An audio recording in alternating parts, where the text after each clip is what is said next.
Hello, everybody, and welcome to City States of Klovisa, the fully reinforced Discovery Team? Holy, what in the what heck? Guys, please welcome Draco to the show. Yay! Hey. Okay, after that smattering of applause, Draco, what do you have to say? Hello. I'm here to ruin everything. Perfect. How's everybody's weeks? What do we do? I learned you could pull off your big toe nail. Yeah, Ow. Yeah. from personal experience? Yes, actually. It was unpleasant, wasn't it? Yeah. The last little bit of it, quite. Mm-hmm. Oh, did you get, like, under the skin? Only the last little, like, corner was Okay. under. The rest of it was already broken off. So, Like the entire toenail? It's not gonna regrow? oh, I don't know, but Okay. I have no toenail on my big toe right now. Nice. When I was in 3rd grade, I slammed my middle finger into a door. Over the course of a day, it turned it turned blue, then black, and then fell off. So, my nail right here, it grew within like 6 weeks.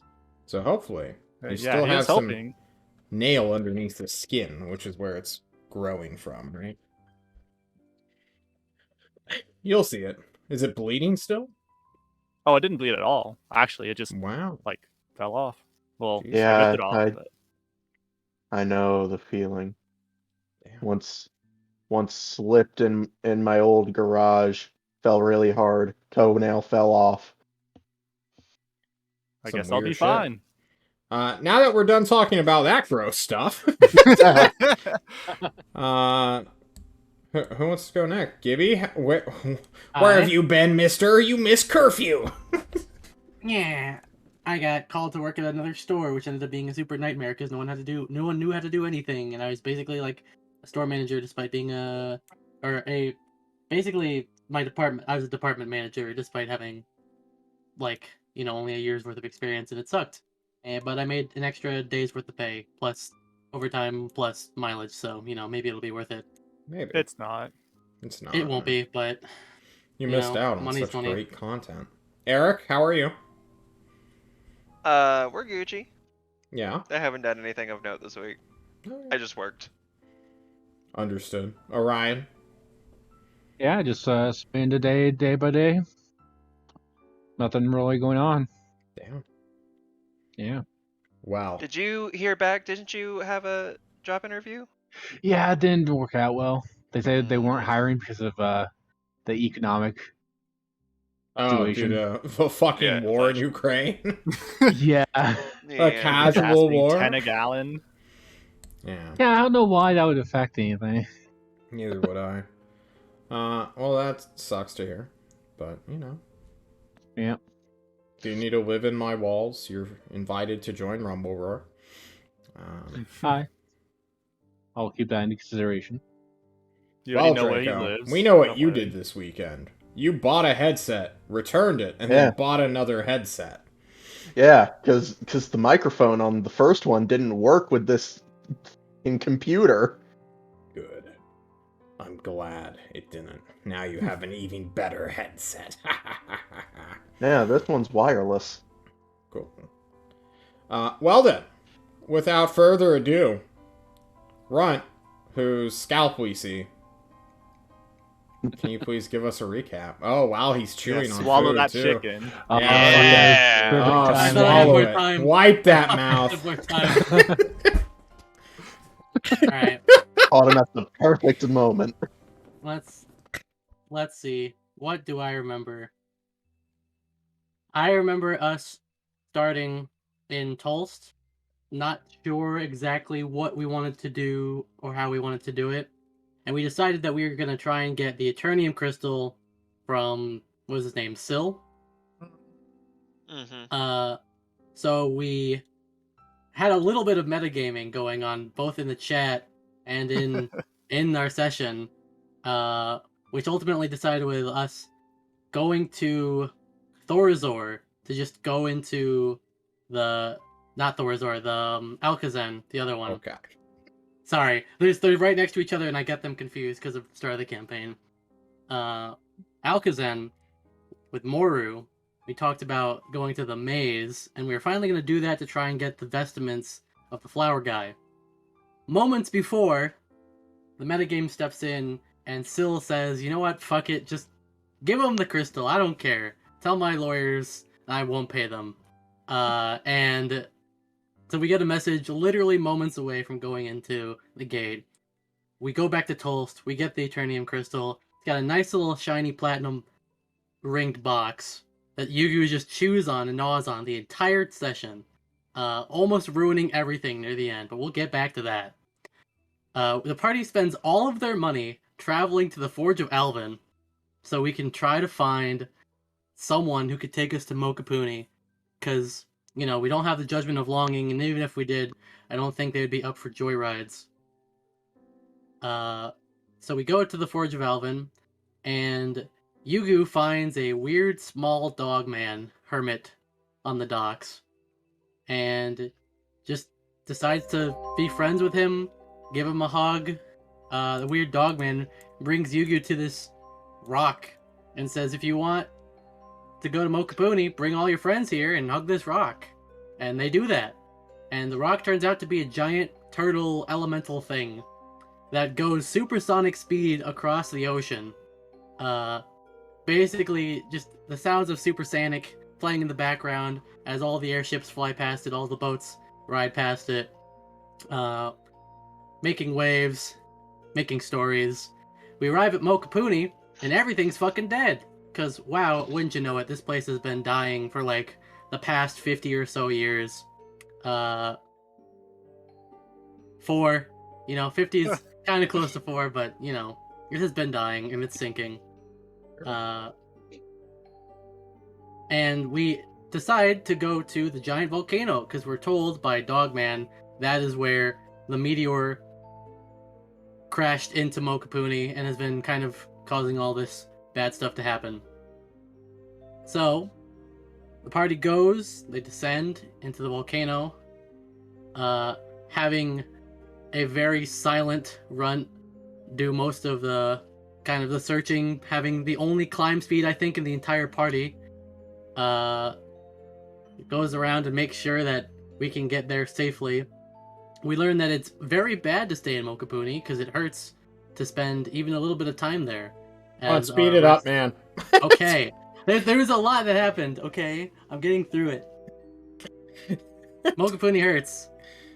We get to Randy, who is dying, and in a moment of frustration, the team seems to struggle to figure out how to put the circle in the circle hole. With Yugu, after opening the box, nearly eating the crystal, gets the shit slapped out of him by Nav, who, after coming to his senses, the party finally puts the thing in. Randy is alive, and his goal of 1,000,000 bajillion gold, his deal with Anshua, is reached. Randy is able to fire himself up and start flying, and from there, we are now starting to head back to Tolst. Yes. You are, aren't you? Let me go ahead and find out what day it is. I think it is still September for you guys. Is this correct? When did you guys leave? D enters Toraturv on the 22nd. You would get to Mokapuni the day after. So on the 24th, you guys turn on Randy. In the most sexual way possible. I wasn't going to mention that, but Randy, We powered him up. is what I meant. infinite power. we revved up its engines. You sure did, baby. So, it's the 24th, late at night, going into the 25th, and Runt... Oh, Runt. You've been waiting for a chance to talk to Randy alone, haven't you? I can sense it. You know, your teammates, they've all been talkative, interchanging ideas, but you've been the silent brooding type ever since you got back from Maelstrom.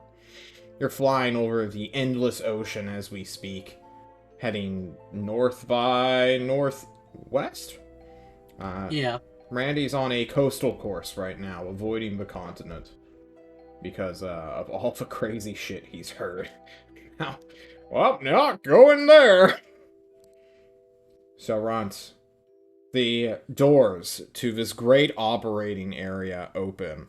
A stone chair looks at a blue screen that illuminates this darkened chamber with a pale incandescence. I'm gonna walk up to the chair and I'm gonna sit in it. You hop into the chair. It's a very big stone throne to you, Runt.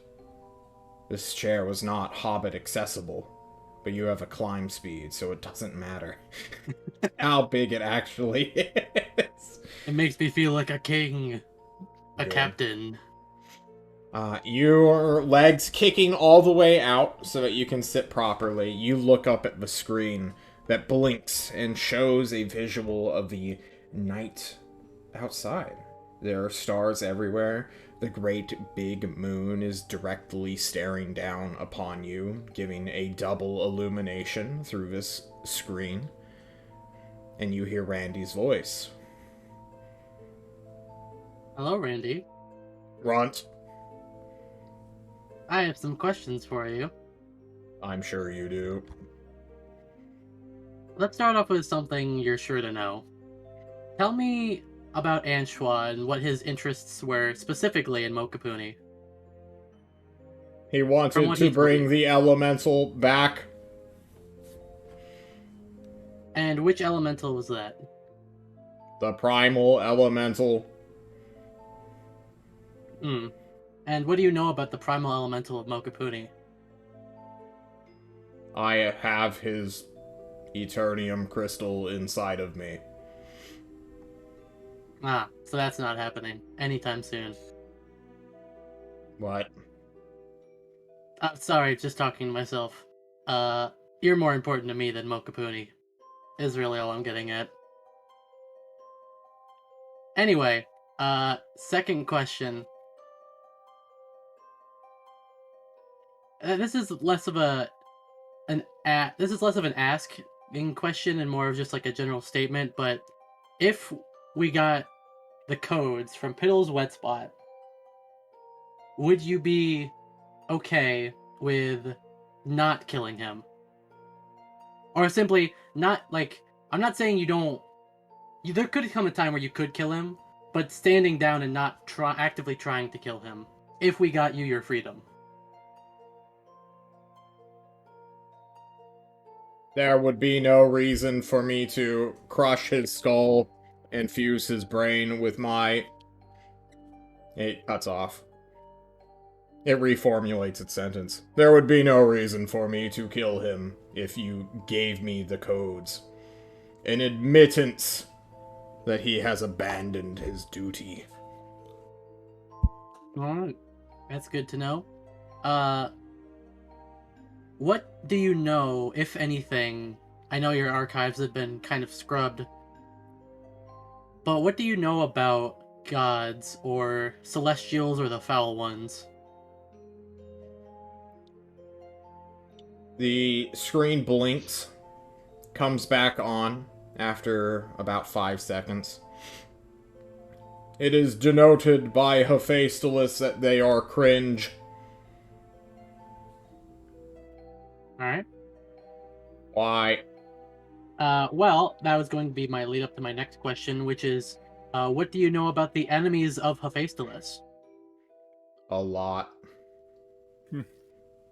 Well, let's start with the Blazing Star. What can you tell me about their champion? Can you be more specific? What are the power capabilities of the Blazing Star's champion? Which champion?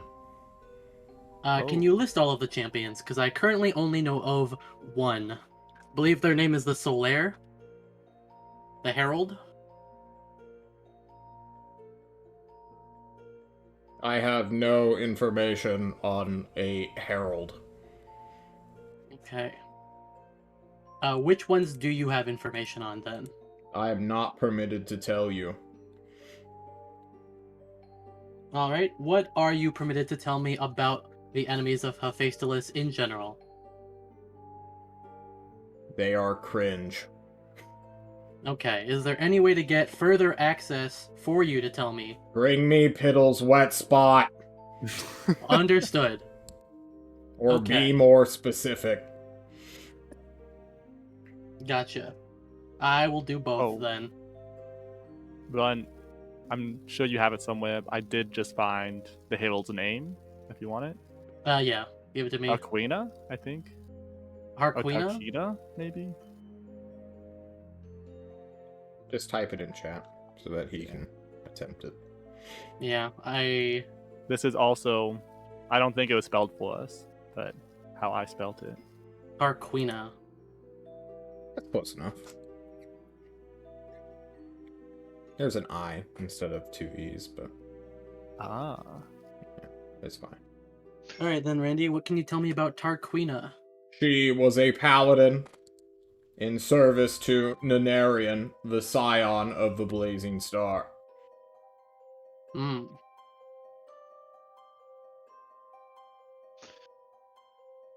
Do you have the capabilities to make weapons that are useful against people like the Blazing Star?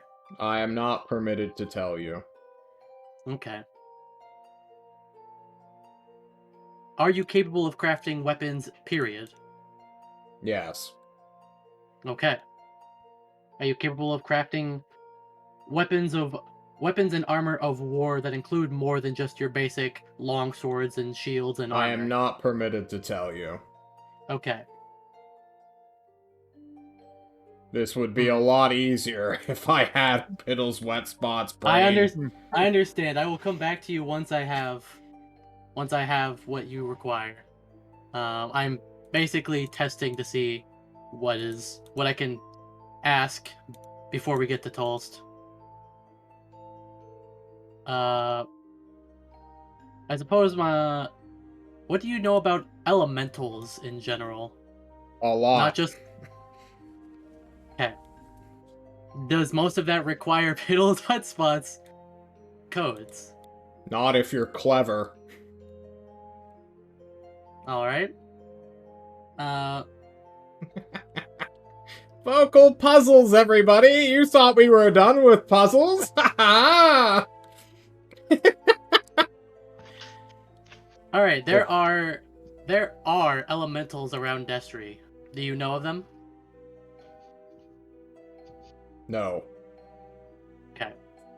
What is Destry? Destry is a small... Well, it is not a modern town that is on the opposite northern part. Tulsa is the farthest north in the continent that we use. And, well, that's most civilization is usually bound by. And then far east, very far east, is Destry, which is usually said to be more kind of backwater. They don't have modern magic or modern technology that they use on a frequent basis, but it is said to be riddled with elementals, and it used to be ruled over by many vampire and vampire lords. Now it is ruled over by those who would claim to be of the Blazing Star. I understand. Hephaestus said that the gods, celestials, the foul ones, are all cringe. Yes. If they were to come back, would you be fighting against them? Not necessarily. Alright. Could you be allied to work against them? Yes. Excellent. What would need to be asked of you for you to make such an alliance? Bring me Piddle's wet spots head! Ryan just kind of nods, like, yep, cool. The screen just starts flashing strobe red. How is this so hard to understand? It's not. I'm just making sure there's nothing else that you want. I know how much killing Piddles means to you. I need his brain. Very well then. I will do the best that I can. For you, Randy.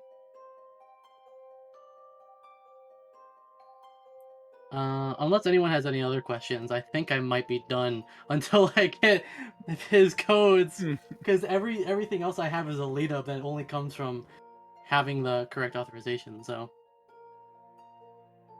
Is there any way you could be more specific in your lead ups? I'm not sure because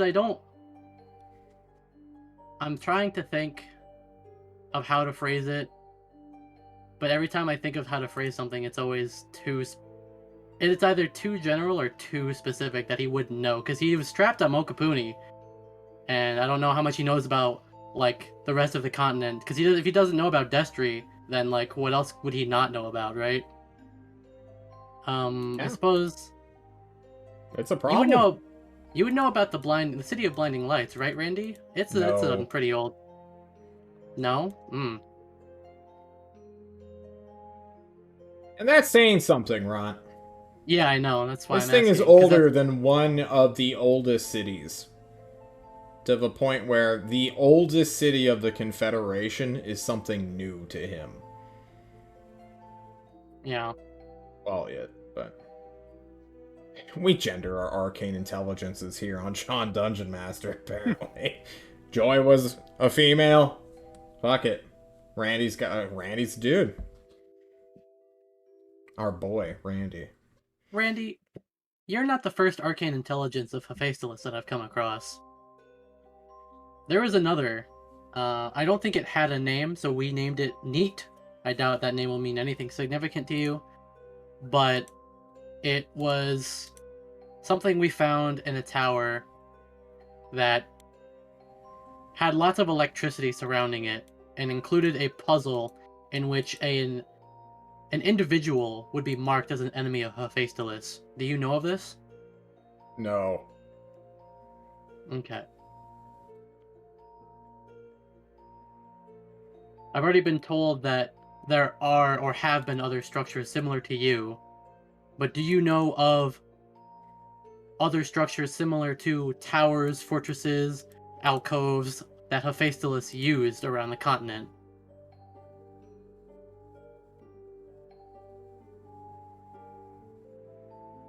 That has been expunged. Okay. If you don't know where they are, do you have a way of tracking them down?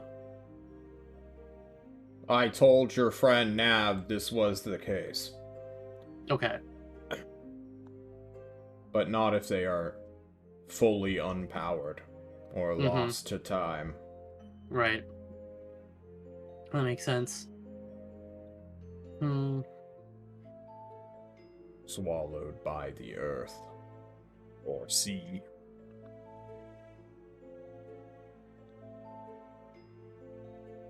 This is a bit of an odd question I've been wondering ever since I came across the other arcane intelligence, but are you yourself capable of casting magic? Probably not in the same way that I understand magic, but...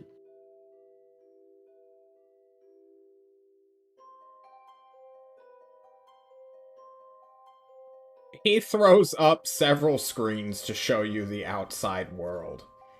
And then tells you, maybe. You know, fair enough. I don't know what's technology and what's magic. It always seems to be a strange combination of the two whenever I'm dealing with a Hephaestus. He was the Lich Wizard. True. Very true.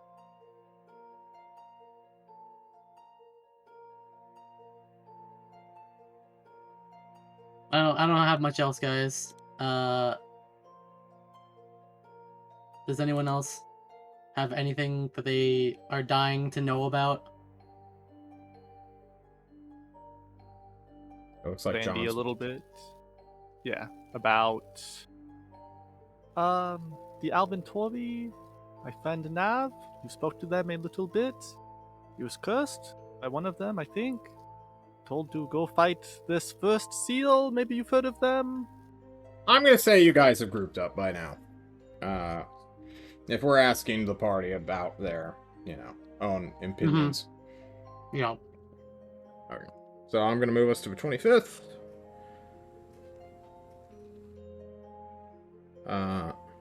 And we narratively have around 6 more days, 7. Actually, he could go faster. But he wanted to take it slow. He's observing the coast. Okay, so like 8-ish days before you guys will get back to Tulst.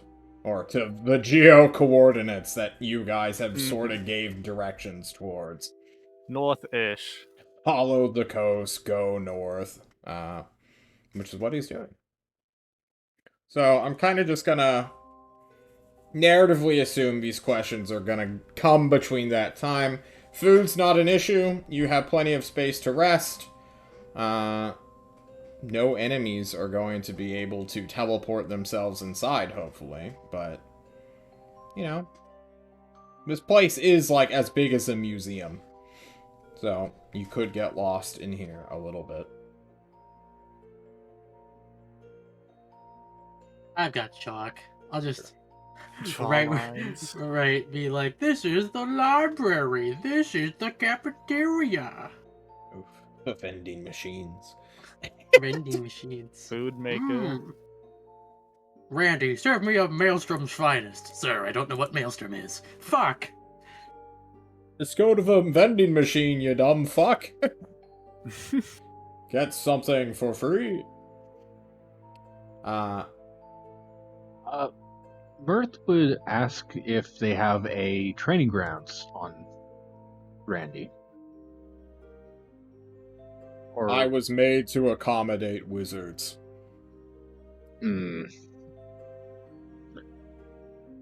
Well, wizard. Singular. and he didn't require any of that such target practice. His spells did not miss.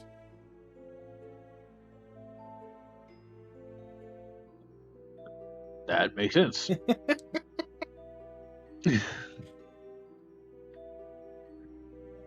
Probably why he was so powerful. Yes. Oh, you know, Mirth, he was just a wizard so powerful that he defied all the gods of the world, nearly destroying them. Magic his own. Missile is a very strong spell. If he was the first Lich, does that mean he knew first Lich other of wizardry. Liches? Sorry, not to interrupt you, but first Lich of wizardry specifically. There are other Liches. But was he the first Lich? Randy? Indeed. He doesn't know. Were there other documents of other Liches during the time that Faceless was around? Yes. Were any of them major threats to Faceless? No. Anyone of note that Faceless noted down? Or was important enough that a Faceless pay attention to them? No. Fair Hey, enough. Randy, did Faceless have any allies outside of the enemy? No. Yeah, that's what I thought. Damn.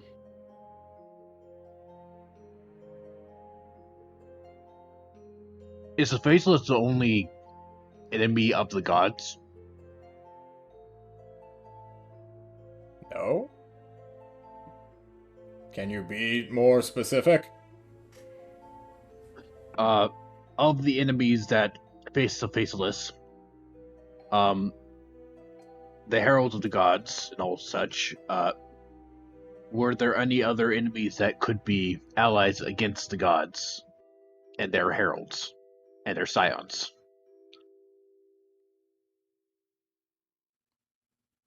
I do not understand what you are asking. Well, I was looking for potential allies that we can find and bring to our side to fight against a common enemy.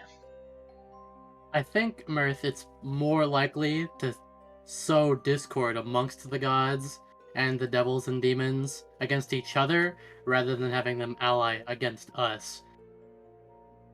That seems far more reasonable because they would never side with us. If Jerome has been any indication, it's that they don't give a shit about us, but they give a shit about each other. I mean, he said it himself, they're like a family, they squabble all the time. And that squabbling, if we can get it to occur, might be just enough to give us the advantage that we need. But the question then would be, how do we turn the gods against each other? How do we get the foul ones to fight the Celestials, or vice versa? Or the other types that we don't even know about? I think that should be one of our side objectives.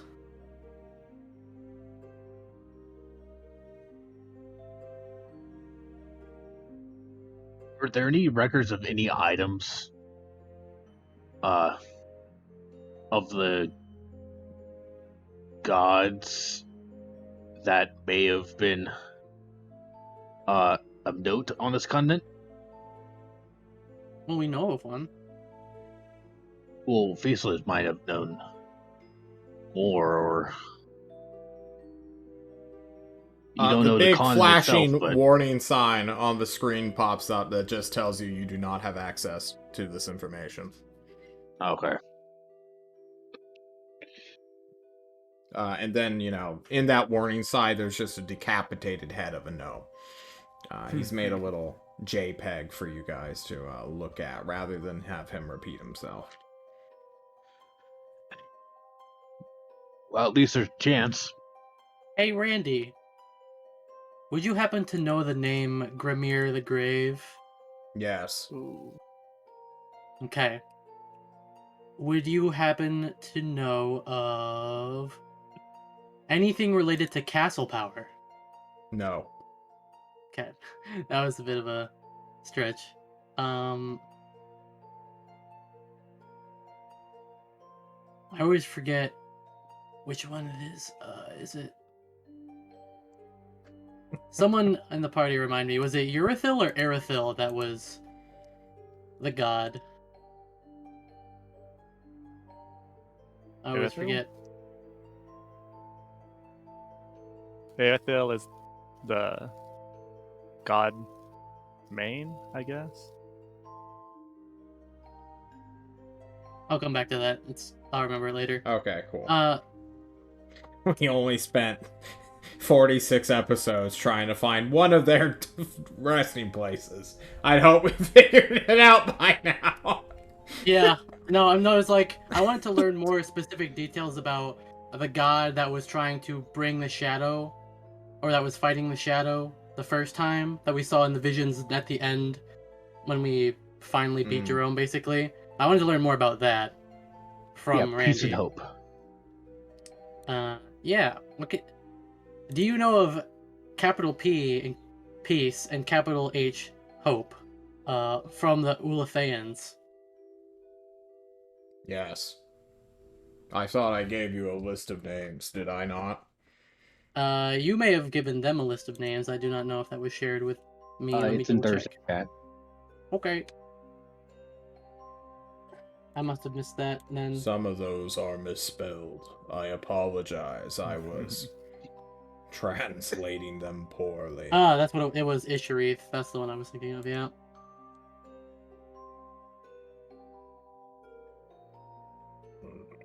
What about it?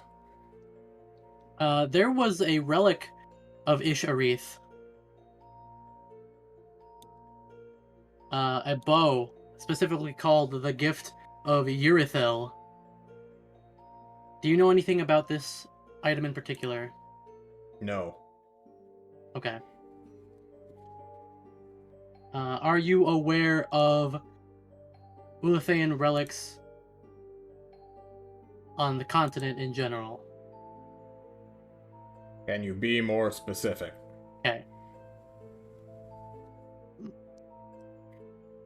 Let me ask a more specific question that's kind of what I'm leading to. Do specific races have different types of power associated with them? For example, do Ulithayans have a type of magic that is specific to them as versus the Alventori? Like, do the Alventori have something that only Alventori are capable of doing? Do Ulithayans have things that only Ulithayans are capable of doing in terms of magical capabilities or magical item crafting? All mortals have their limits. And all magic has limitations. Okay. There are always exceptions to the rules.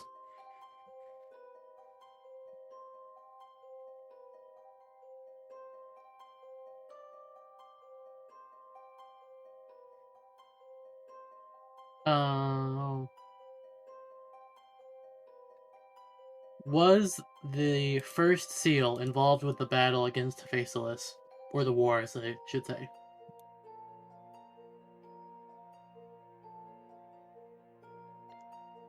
There is a chance that was deleted, but there was also a chance it was not. Repeat that one more time for John.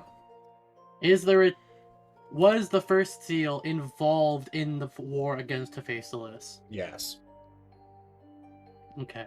without a doubt.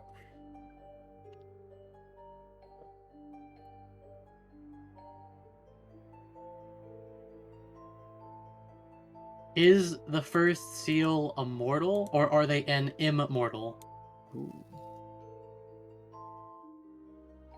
They die when you kill them. Okay. People die when they are killed. Understood. Do you know anything about the moon? Which one? The one that is always full except for when it isn't. Have you ever seen that moon not full? I have seen the current moon as it is. Yes. Okay. Hmm.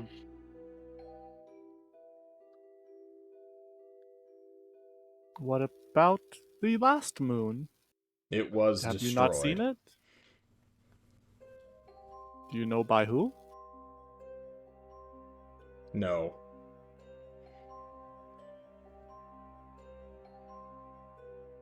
Was it destroyed in the battle against the Faceless?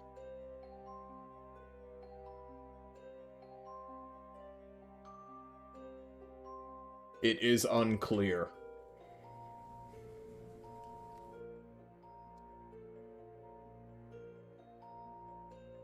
But it was around when you were made, correct? Can you be more specific? Was the moon that is no longer there, did it exist when you were created, when you were around? Have you observed it? Yes. Okay. Would you like to see? Yes. Yeah. Randy closes down the observable, we call it a screen because we are millennials here who live with computers on a daily basis. Computers aren't really a thing in the world. The internet does not exist in Klovisa. However, this screen of light stops showing you what is immediately outside and pauses a picture, a still frame of a different sky over a mountain range, not an ocean. It's day, which is weird because through the sky you see a tiny white dot just hanging out in the sky.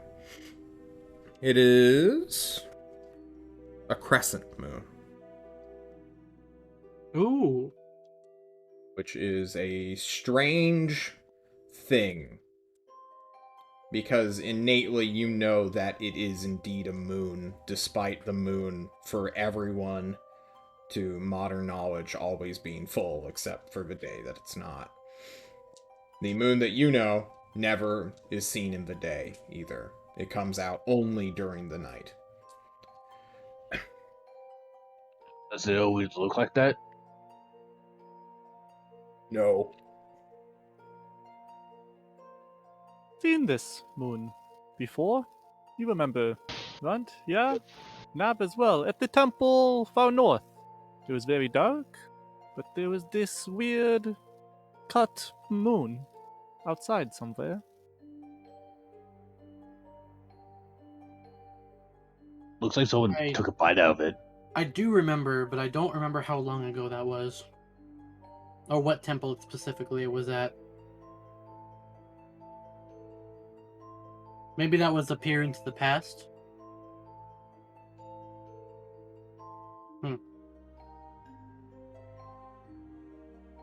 Hey, Randy. Is there an afterlife?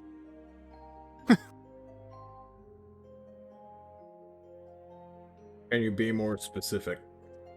When you die, do you continue living somewhere else in another plane of existence?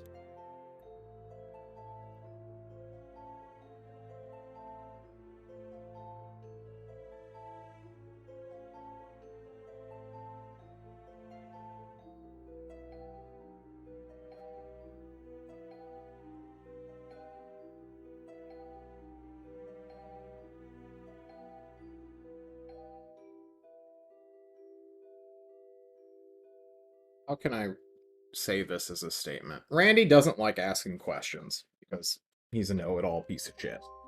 Right? So when he says, can you be more specific? It's like it's a demand, right? Be more specific, just worded somewhat nicer, no question mark added. When he prompts people with things, like, do you want to see the moon? It's more of a showing off his power. So when you ask him, is there an afterlife?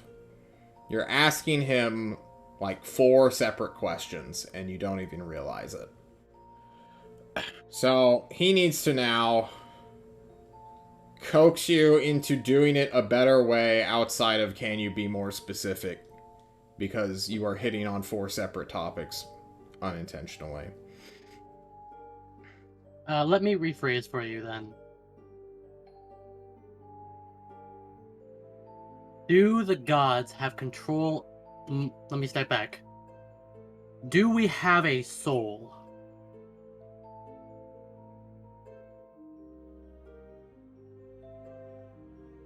Can you describe soul as you know it?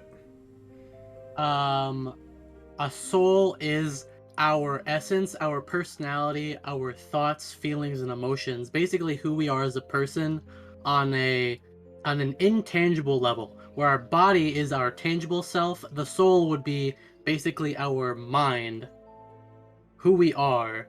And if we were to die, does that mind go to another plane of existence, like a god's plane of existence?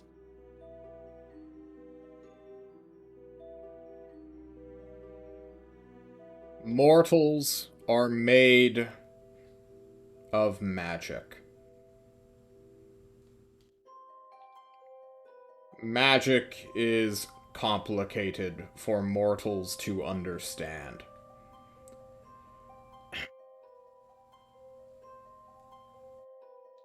There is evidence that magic can maintain parts of a self. I think I understand. So, we are magic. We are all inherently magical. So when we die, part of that magic could sustain itself as a form of some kind, and that form can then travel to another place. Is that what you're kind of Yes. confirming? Okay. And that other place could then be ruled by, say, the Celestials or the Foul Ones. I do not know. Okay.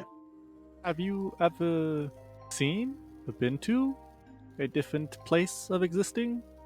No. I cannot die.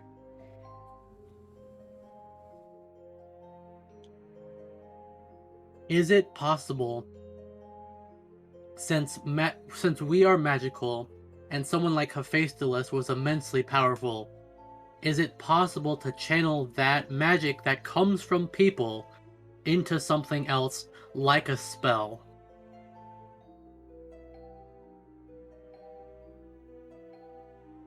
Magic is magic. I see. But we've already done that. Yeah, I did that myself a few days ago. Yeah. Yeah, you know. Yeah, but like I'm thinking on like a grander level, right? Because How there does was that? I was so cool. No, did you that see? I was that performing in the big I portal. I wasn't. You know, I wasn't there. The big portal. Remember, I wasn't there for that. Oh, fuck! You're right. God damn it. Yeah, we went to a but different plane. I think. but I did read the action report, and what really caught my eye was the so-called final spell by Erithil. Right? And I'm wondering, did he cast that with his own pure power, or did he perhaps use the power of the dead, of those recently deceased, floating around him because they are magic? And my hypothesis is that when someone dies, their magic essence doesn't just evaporate, it is probably still in the air. So could he have used what is effectively the souls of the dead around him to then cast this grand magic? That's something I'm curious about.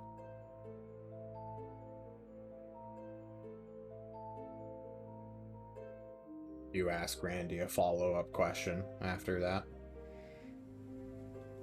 Because that was a statement, right? Yeah. Uh, Randy, is... Oh, go ahead. I was going to say, have you seen a spell where more than one person has to cast it? Yes. Could you tell me the name of the spell? You do not have permission or access. I get the Piddles Yeah. JPEG. Give me a Piddles wet spot and I'll tell you for free. Oh. Fuck, now I've lost it. What I'm trying to remember about my follow-up is all... What exactly can you do with a spell that requires that much magic? Not that much. Fuck, I'm so bad at phrasing. So many spellcasters, maybe? No, Now no. that Eric's eating, maybe we should let him have some questions, right? Yeah, you can only What speak did when you you're want to eating. ask, Randy? Eric, can you just spit that out real quick and tell us? I mean, I asked everything I needed to ask last time. Damn. He's living the Draco experience. He's just hanging out. He's just chilling. He's along for the ride. Big vibing. Yeah, we're basically catching Draco up on a year's worth of Lord. of True. lore and content by Very telling true. telling Randy what we Here's know the and plot asking. so far. Yeah, yeah, basically that's kind of what I'm doing. But I guess my follow up would be, do you know the absolute limit that a mortal, not including exceptions, because as you said, exceptions exist, so not including exceptions, do you know the maximum magical capabilities of a mortal? There is no such thing. Oh. Ooh. When can a mortal become immortal? Demonstrably so. Does that happen often? More than you'd like, but less than you'd expect.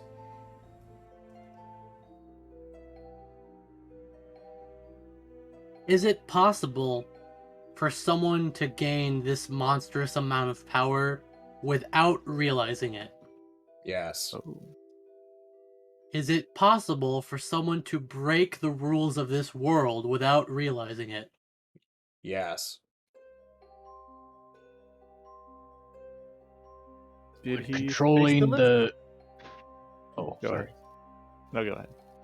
Would be able to control life and death in the city count as breaking the rules?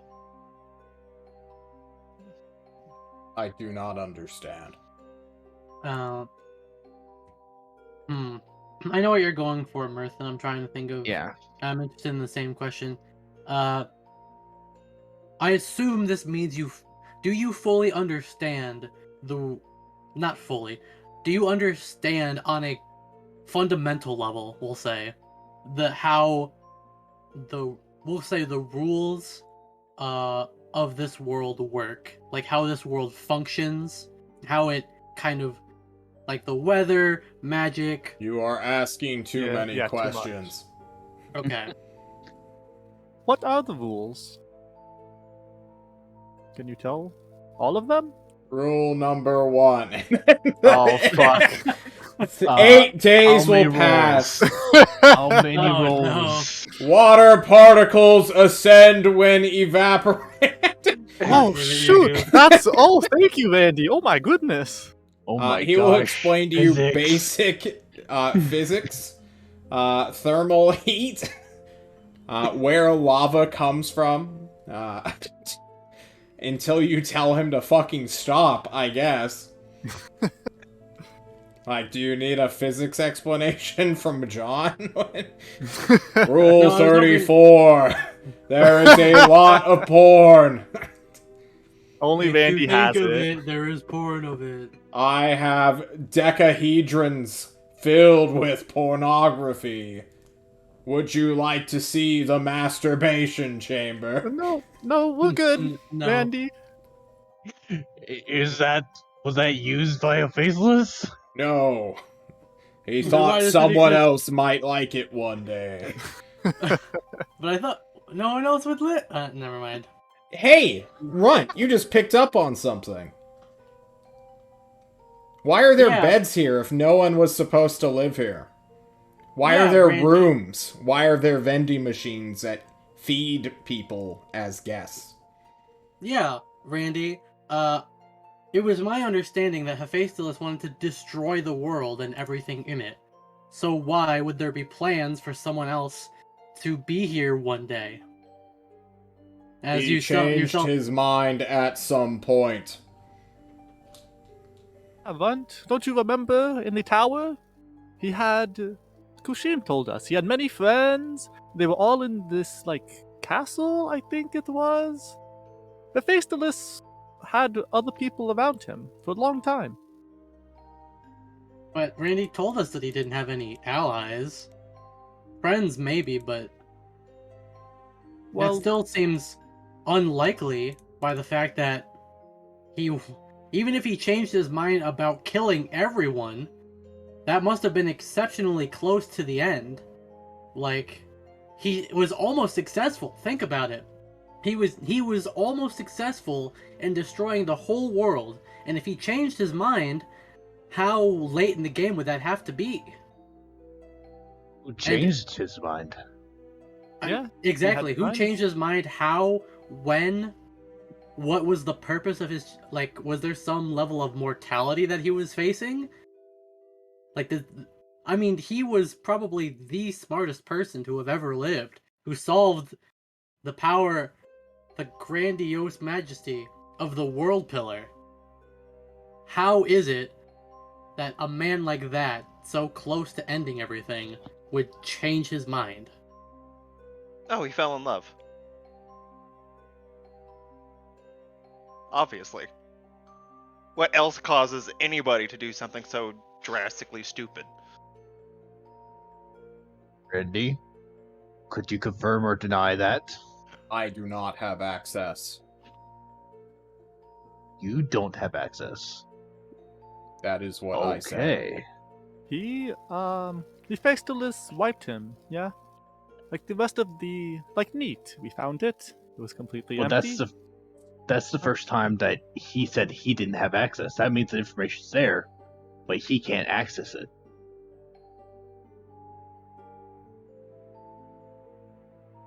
Is there anyone Hephaestus put number one, most important enemy?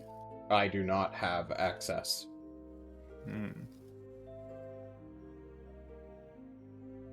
Wait, hang on. Did you say most important enemy? Yeah, Yes. enemy. Alright, I need to retcon that answer.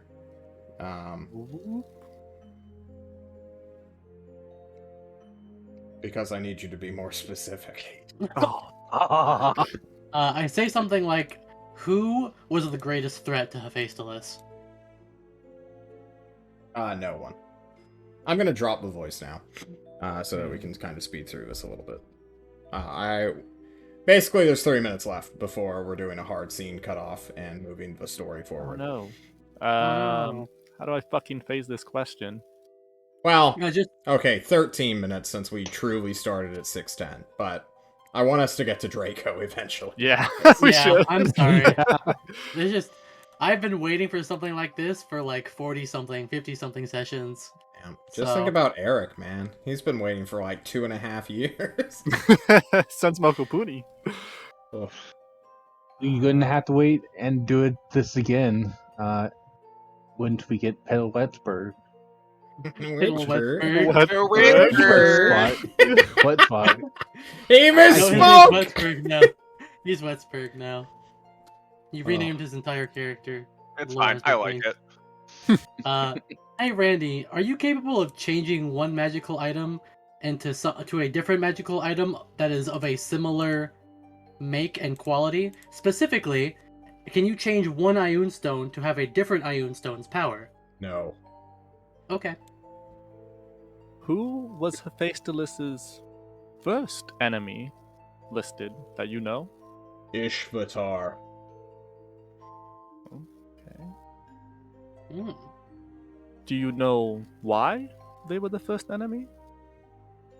No.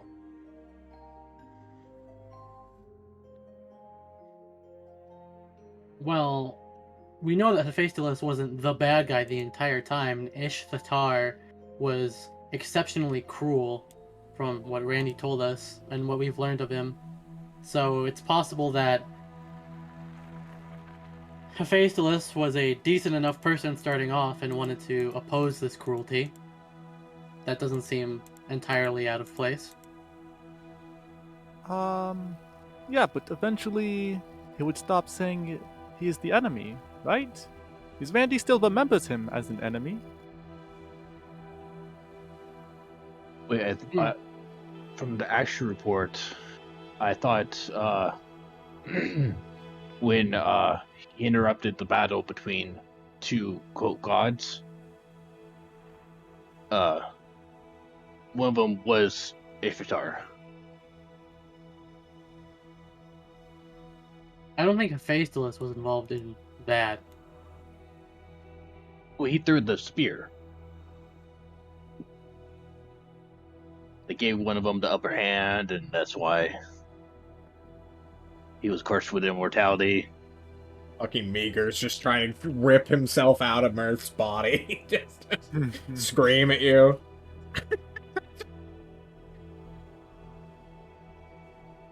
It was all an action report. Meager wrote this down.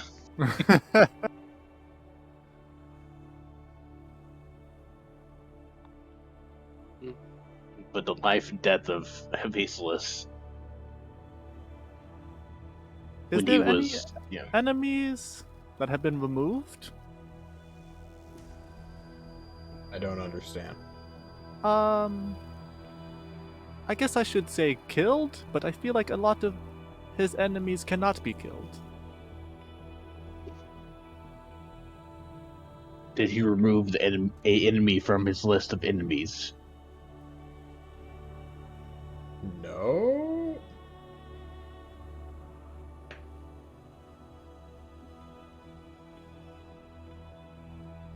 I need you to think that one a little bit better.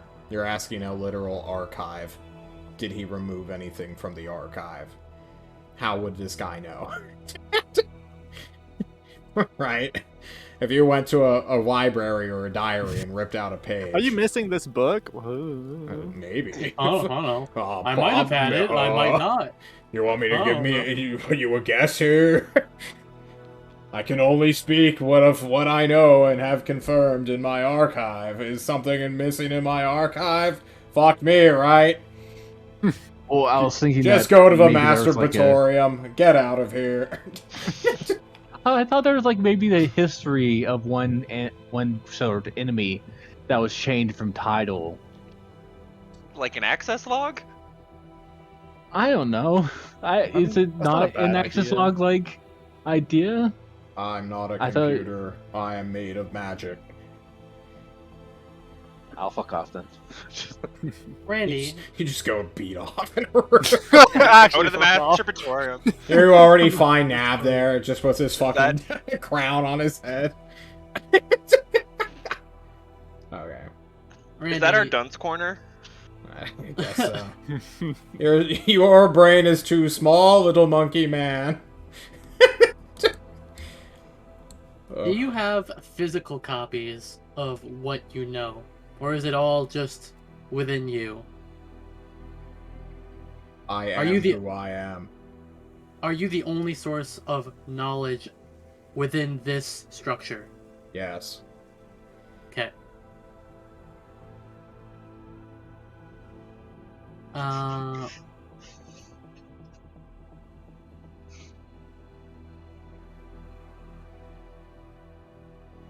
if I was looking for a specific magical item that I am aware of, that I have seen before, would you be able to help me locate it if I knew its general location on the continent?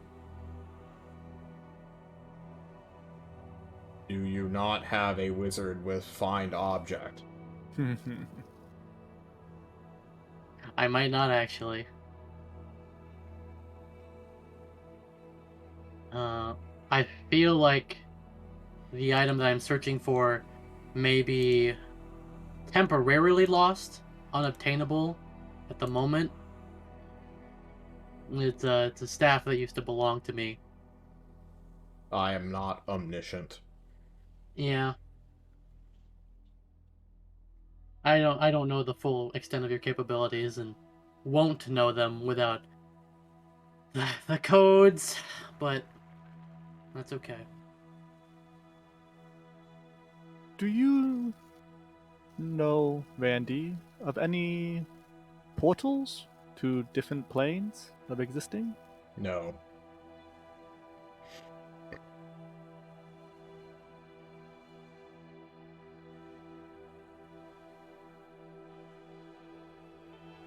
Hmm.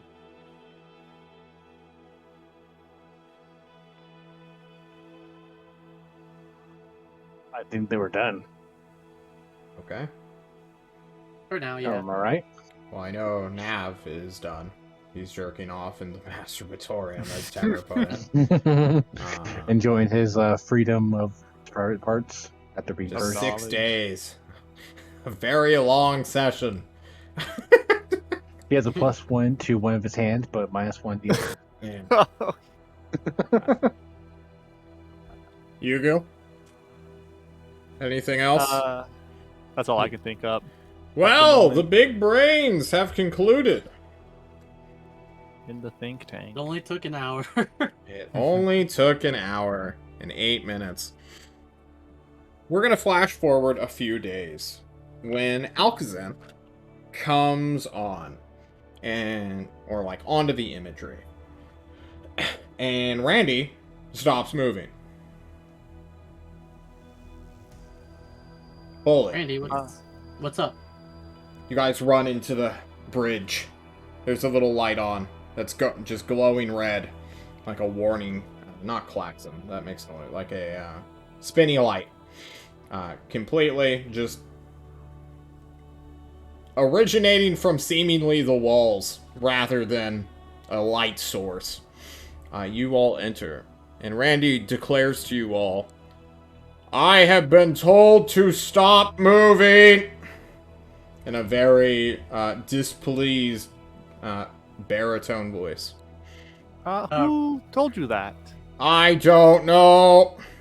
Ron's gonna put two fingers up to his head as if he's talking into his speaker, but he's obviously not, because he's just going to say, Shade. Shade, I know you're here. Shade cannot enter the lair of a lich. it is protected by some unknown means. Fuck. Oh. That's bad. Randy, is there a way that you can put us in contact with them, the person that you were talking with? Who am I talking with? You were talking with, he's gonna see, you said Alcazan, right? Yeah, you're looking at Alcazan. You're like some oh, distant. that's- I guess it's hard to judge how far away you are from it, but That's the city of Alcazan. It's one of our Tolst's allies. what the fuck? They don't know that, they didn't know that we were coming. We had no way of contacting them properly. So tell them that we are I am we not are- in contact with anyone. Someone has told me to stop moving. Where the signal is coming from, or Oh, no, who no. told you? Ren's Where? gonna start waving his hand. That might be the tyrant commanding Randy to stop. He has the power to command people to do things. It's entirely possible that is what he's doing. I am rather annoyed. Or Oh, did he Knauf? stop because we told him to stop at the city on the coastline? Which Alcazan is on the coastline, but is in front of Tolst. Randy, can you go back? Farther? No. I have lost all functions of mobility.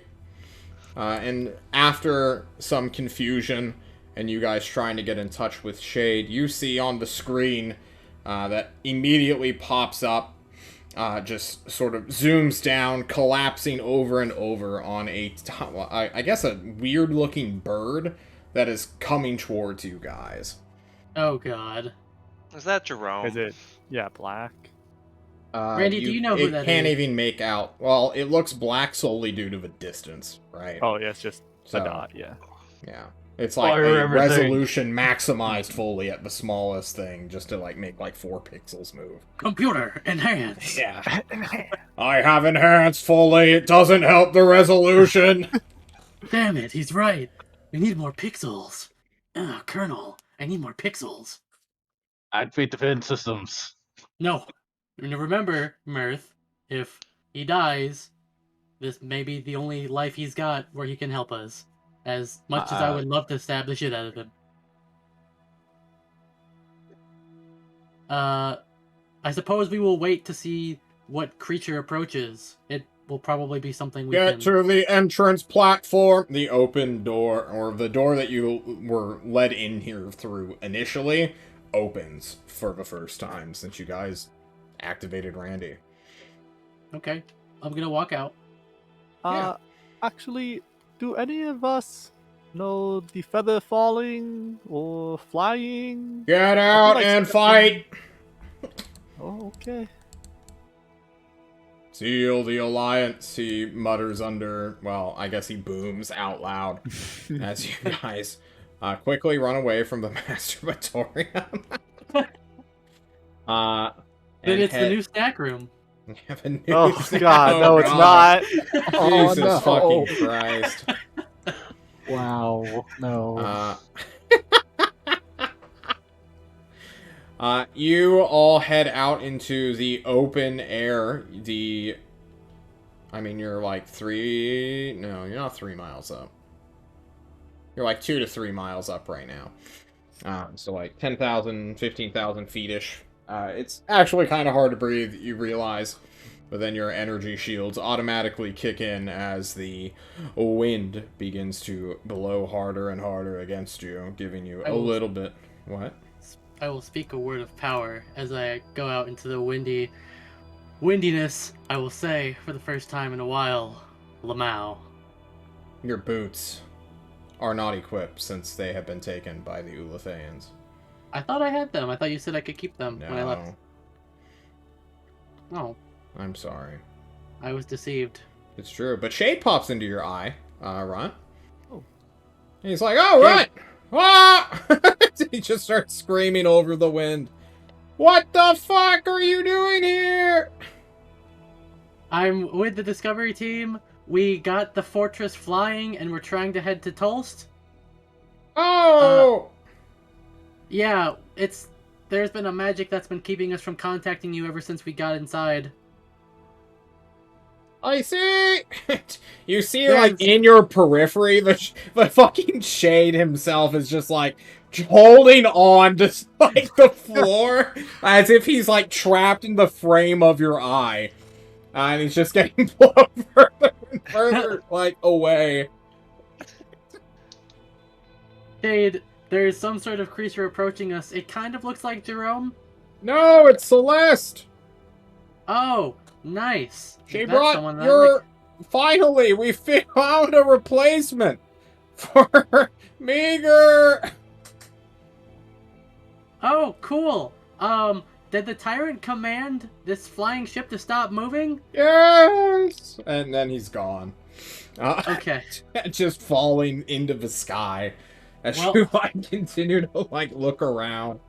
At least I was Shade. right about that. That's good. I was going to be terrified if it wasn't the tyrant stopping Randy. After a few minutes, you will truly get to eyes on Celeste. For those who are unaware, Celeste is I believe, a rather tall, blue-skinned, like 15-foot hairline blonde woman who rocks a shotgun with a bayonet affixed. She is currently wearing splint mail. I don't think you've seen her wear any other kind of armor. Not that splint mail. 17 AC is kind of shit. She was there with us when we almost killed the Herald when Yeah. fucking Nav crit her for like 70 damage. Yeah. She was our savior. kinda. Under her arm, or holding someone under their armpits, who is more or less just T-posing, being held like a weird child, as he is dragged along, comes the... How would you describe Zane, Draco? That is a very good question. How would I describe Zane in this particular situation? Yeah. More Crying, more or screaming. less just a rag doll. What's some physical appearance that he's got going on? Like, what's his hair color? hey- What's his height? His build? Give us a description of Zane. Let me open back up the bio. He's probably a couple inches taller than when he was last seen by anyone. Longer ears, undoubtedly. Yeah. His hair is a lot longer and he's grown a bit of a stubble. Okay. Can you describe what race is he? What's his hair color? He is a high elf, Okay. or this world's equivalent of a high elf. Okay, so an Ulathaean is quickly approaching you guys, being dragged along by Celeste. When she approaches the landing pad, like 30 feet away from the thing, she'll like do what a bird does when hitting a glass wall and slap into it and then begin to like spiral downwards. Zane, his figure that Runt at least recognizes, if not a little bit different, so it just starts free falling to the ocean. What do you guys do as you watch this occur? I'm gonna run back Uh, in and tell Randy that to let them in as their Okay. allies. And once we do, they might let you go. They should be able to let you go. Okay. Mirth sprints in, probably burning key points to do that just a little bit faster. And after another minute, where Celeste barely manages to catch Zane before he goes and dies in the ocean, Celeste returns, climbing up 15,000 feet into the sky to drop the elf wizard, land herself, huff and puff, look at Zane, and say, "I'm sorry for dropping you. I did not expect a fucking force field." Yeah, I've learned to expect this kind of thing after my first experience with supernatural forces. She pats your arm as if you Ow. almost didn't die. Uh, Ow, dude, stop.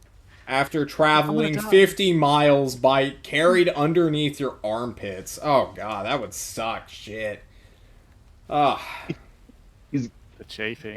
it's like he's like covered in bugs like a windshield would. oh god. Celeste looks to you all and Hi. states, I hit a seagull on my way here. This better have been worth it. Rudd's just gonna do like one grand gesture behind him. This is Randy. He's going to be working with us soon. Um, he is awesome, but also needs to be dealt with respectfully, as he is basically worth a million bajillion gold pieces in power. I wish that was an exaggeration or something I was making up, but it's not. Did the so-called Randy tell you he was worth that much in power? Yeah, but he also took an Eternium crystal to power him. So that's, you know, close to Celeste it. lets out a sigh. And then just says, okay. I'm gonna go talk with him. And then she unslings her shotgun, racks it, and then enters the temple. Or it's just kind of like, no, wait, stop. Like Please the be Willy Wonka thing. careful. It's like the Willy Wonka thing. He's like, no, no, wait, stop. come back. Don't do Like, it. no, yeah, knowing what's about to happen, but not wanting to. Yeah. But then he'll follow behind because he does want to see what happens. Uh, Before I go back in, can I ask Shade to tell the tyrant not to? Tell the tyrant not to restrict Randy's movement right now. What? He's gone. He's just fucking being thrown off the It's sky. fine. We'll tell Celeste, and Celeste will tell Shade. It's gonna be cool. Of course. So why don't we go around the table and describe our characters real quick? We kind of know what Zane looks like, but let's start with Mirth. Go to Yugu, Runt, and then Nav, and catch our boy up on who we're playing. Yeah, Mirth is a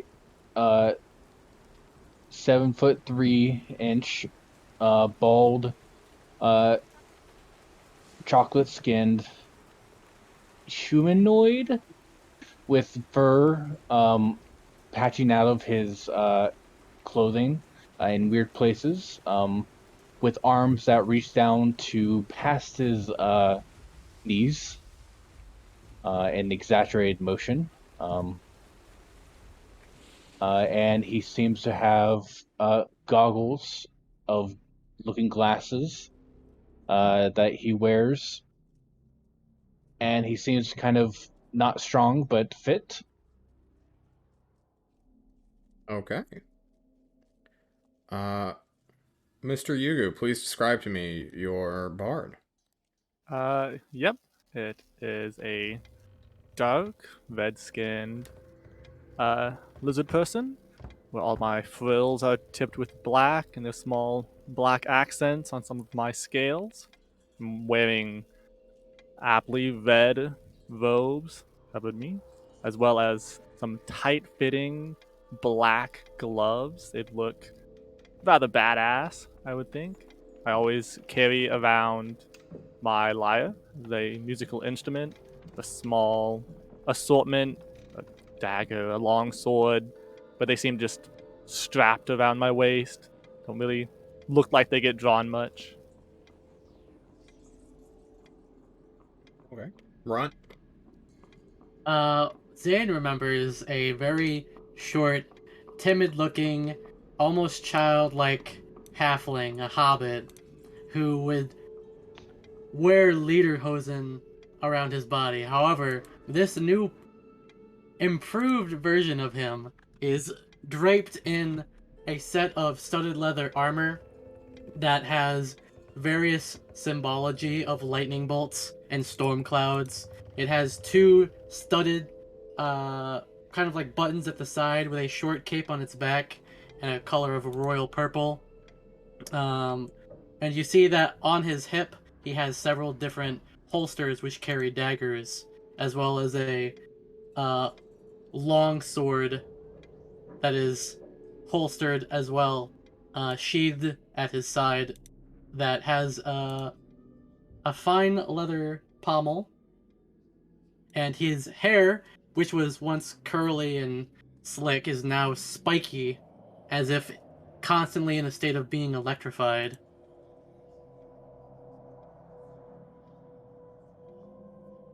Now,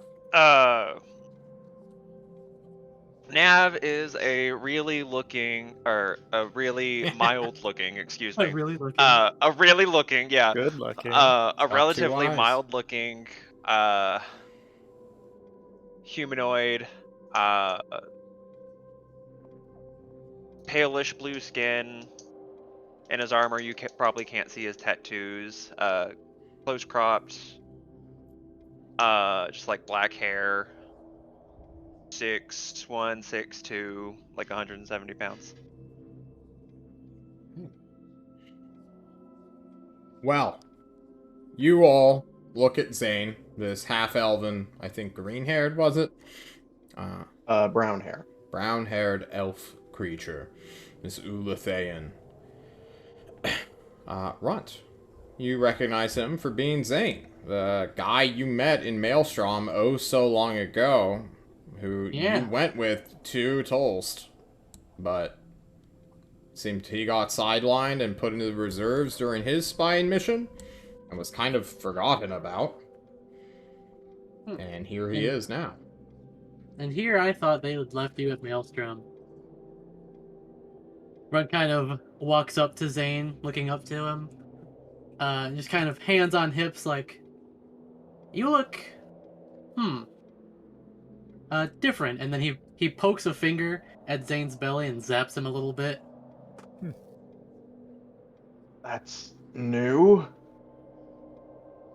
There's a lot that's been new.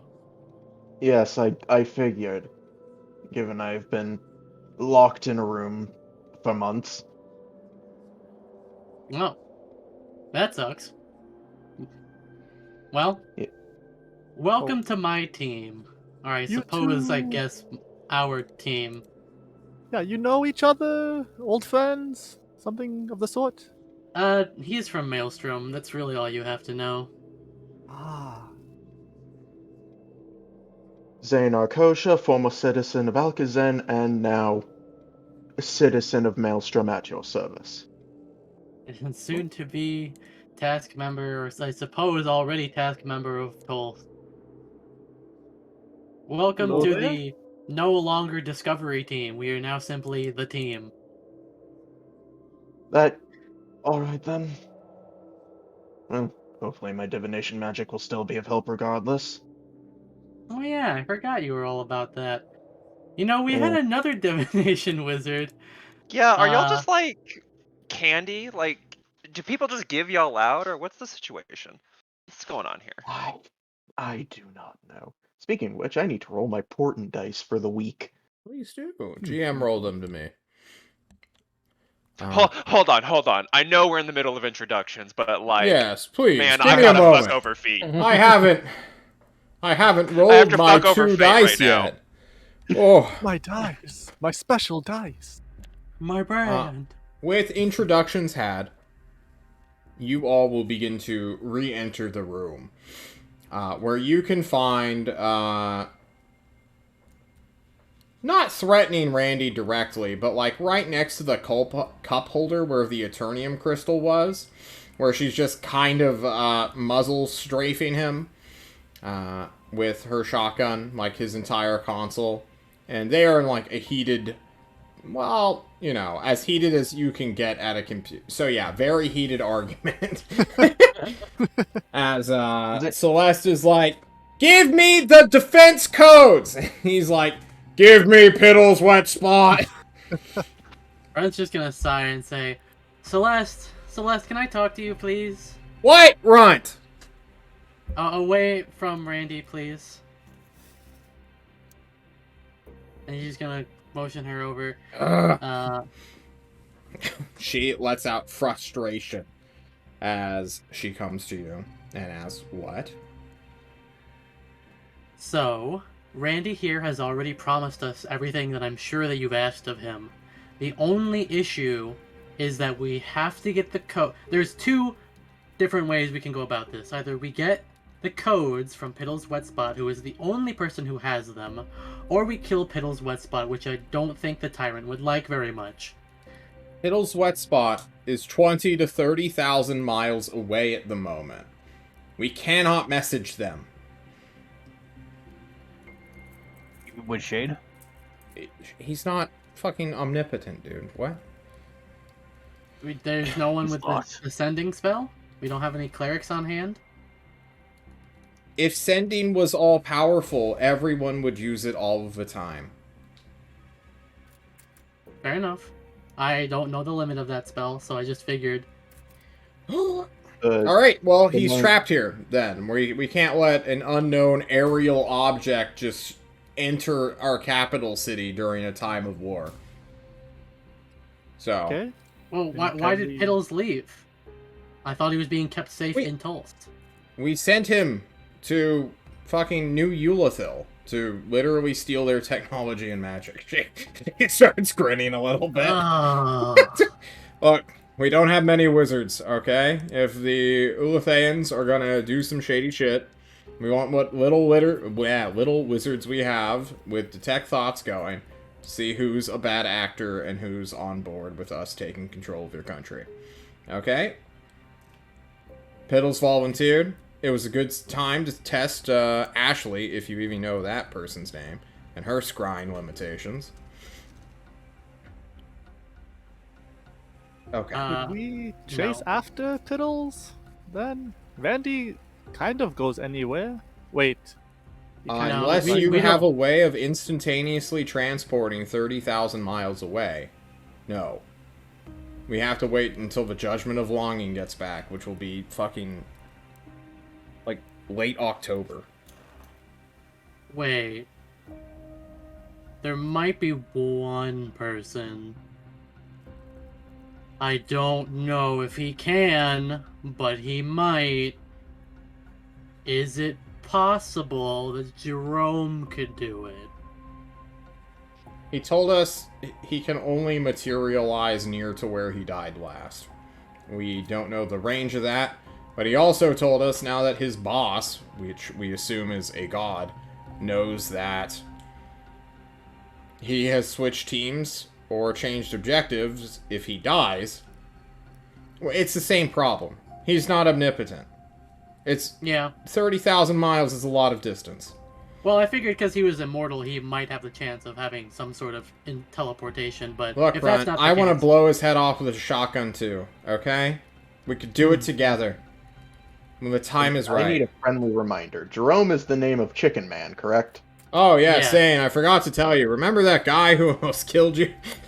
Yes, I am keenly aware. Yes, it is him. He has joined your team now. Specifically our team, not just the It's task just force. a big, but ours. long sigh. He's getting Me- cleared. He's going through basic right now to see if he can pass a physical. Zane's also looking around this command room area Yeah. as he mutters a few arcane words, passes his hand over his face as his eyes are now a brightish green as he casts Detect Magic. You probably yes. shouldn't. It is magic. Everything around you right now is filled with magical power. You have solved the puzzle of, is this flying temple magical? More just trying to see specific schools. It's of all a magic. blur, Chief. Like, it is Alright, a I wicked web figured of may as magic. well. It's like looking On in the a bright- computer and saying, which one is the specific type of wire that I'm looking for? And it's just a big clump of wires. It's impossible to tell. You're staring at code right now. Quite literally. Like, magical wizard code. This is, like, the most complicated series of magical spells you've ever seen in your life, Zane. Not hard to do, considering he has again been locked in a room studying magic for like many months. Yeah. Getting chased by Sergeant Slaughter around in those breaks when you were let out. Ugh. He'd break your legs every couple, well, anytime he'd catch you, really. He'd say, you need to be faster! And then he'd just kick your kneecap. I assume this temple has no means of instantaneous movement, otherwise you would have used it to get here sooner. Randy, Yeah. do you have any forms of instantaneous movement / teleportation? No, I would have used it. There you go. Your elf has managed to deduce something. Would you like to visit the Masturbatorium, wizard? Say no. No. It has been used by your companions quite some time. And Celeste just looks at you all in disgust. Like, put my Randy hands up shakes and... Red shakes his head like, Yeah. and he just shakes his head and points at Nav like, no. Listen, he's been trapped in a suit for like 4 months. I don't know what to tell you, Chief. You're on a mission. Get it together. Being the new person here, Eric's Eric's disengaged entirely. Being the new person here, I have no advice I could give to solve this problem. Do you know how to get from point A to point B really quickly? Because No. that's the problem, is we have to go and get Piddle's Wet Spot. The reason we need Piddle's Wet Spot is he has the codes to help Randy, help us, by giving Randy his freedom. Other than that... I have only been subject to instantaneous or very fast movements twice. One of them was arriving here, the other was during a dream. Celeste lets out a sigh. Okay, well. I would use sending to contact this Piddlesworth, but I have never met him. Also, he's too far away, which we established earlier. Yes. Well. So I guess we wait. Celeste nods. And then she says, maybe you guys should go to Tolst and catch up on some things while you guys have been gone. Zane's eye just twitches a bit. I'm so sorry, Zane, for dragging you here. Orders are orders. Yes, I understand. I don't suppose we'll have to walk back. No, we bounded off an airship that was hovering in Alcazan. It'll catch up soon. Hopefully it can dock here. And Randy is just fuming like, tell your fuckboy to release me. I have an objective. Let me complete it. And Celeste is just like, we're not going to let him complete that objective. We don't know what he's capable of doing. I'm sorry, Randy. It's our boss! Our hands are tied. We're doing the best we can to get Piddle's Wet Spot. His codes for you. You're fucking weak. Is killing this Piddles his objective? Not killing him. He would like to kill him, but ultimately he doesn't need to if he gets the codes. Give me the codes. He's really mad because, and he's right to be, because he was abandoned for, what, 4 or 5 years by I was abandoned and betrayed, not once, but twice by wizards. Poor Randy was betrayed by Piddle's Wet Spot. Twice. So, of course he's mad. And of course, Rudd says, looking at Celeste, like, exasperated, of course we're going to get those codes for him, and as soon as we can, right? Yes, Runt. Well, we will help this flying monster factory. And then Runt looks over to where he thinks Randy's face is, but it's really just the monitor. He's like, see? Everyone wants to help you here, Randy. We're going to get it done for you. Quit placating me! Randy is smart, oh no. Randy will be mad. There's not much he can do. He was given an order. He was given a direction to get to Piddle's Wet Spot that you guys gave him. And now something foreign is stopping him from doing it. He's not under attack. He can't defend himself. The enemy is within his house and are squatting now. And there's nothing he can do about it. Except turn off, so he ignores you. Oh. And will stay mad for 30 days, it looks like. Dang. Well, 35 days. Well, he can be as mad as he'd like as long as we're not on the ship for him to be mad at us. Okay. Let us take our first break here, because it's been an hour and a half. And when we come back, we will head back to Tulst and explain some stuff. And also do some things. Fuck you, Temer. Randy's great. You're just mad at him. Alright, we'll be back.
Hello, everyone. We're back with a calming episode of the God War.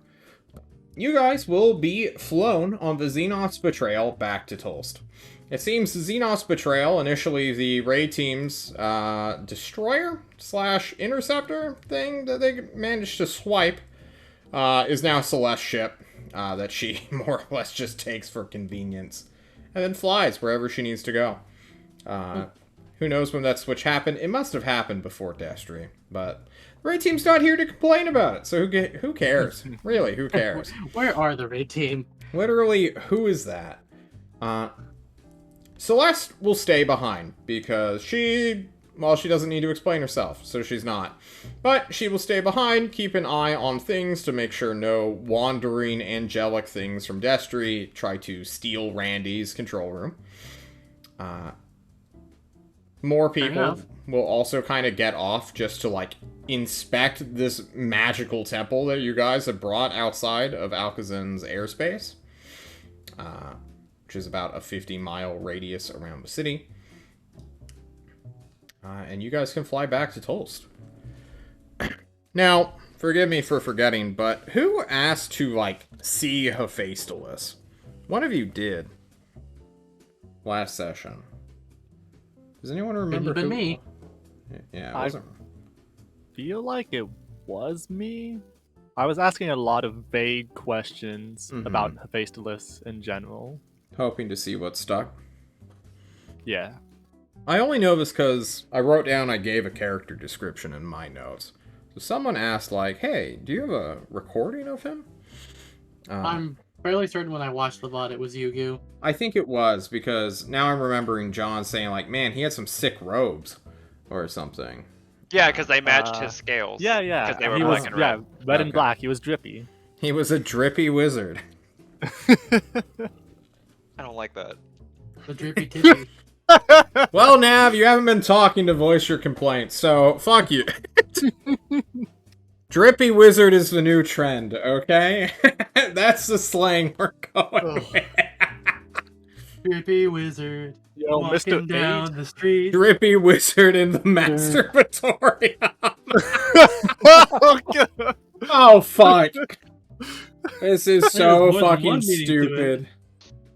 This joke's run away from us. I'm gonna eat this Tums to calm myself. Don't they always? Yeah. I don't know that we've ever had a joke that stays within its bounds. Either it's not funny and it dies, or it's just... The Or Lamau gets boots stolen were by pretty the other good. team. Which is even better. Alright. Ow. Hmm.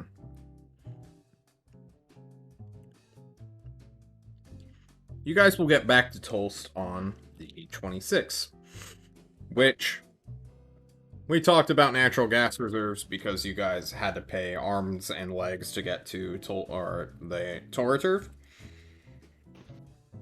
Right? Right. Okay.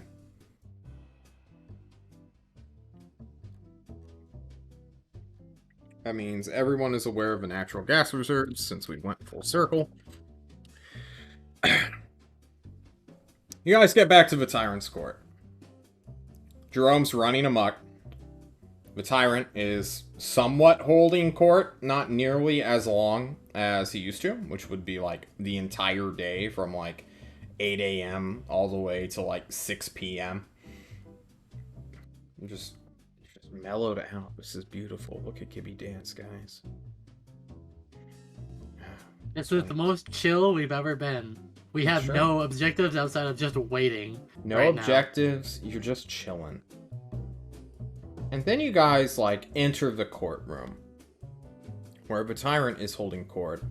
And I need you to make me some kind of charisma check. I want you to give me an insight charisma check roll. Uh-oh. Okay. Yeah. Don't like the sound So- of that. Are you proficient in insight? I am. So, Then roll looking at my wisdom. a charisma-based skill that is proficient. Okay.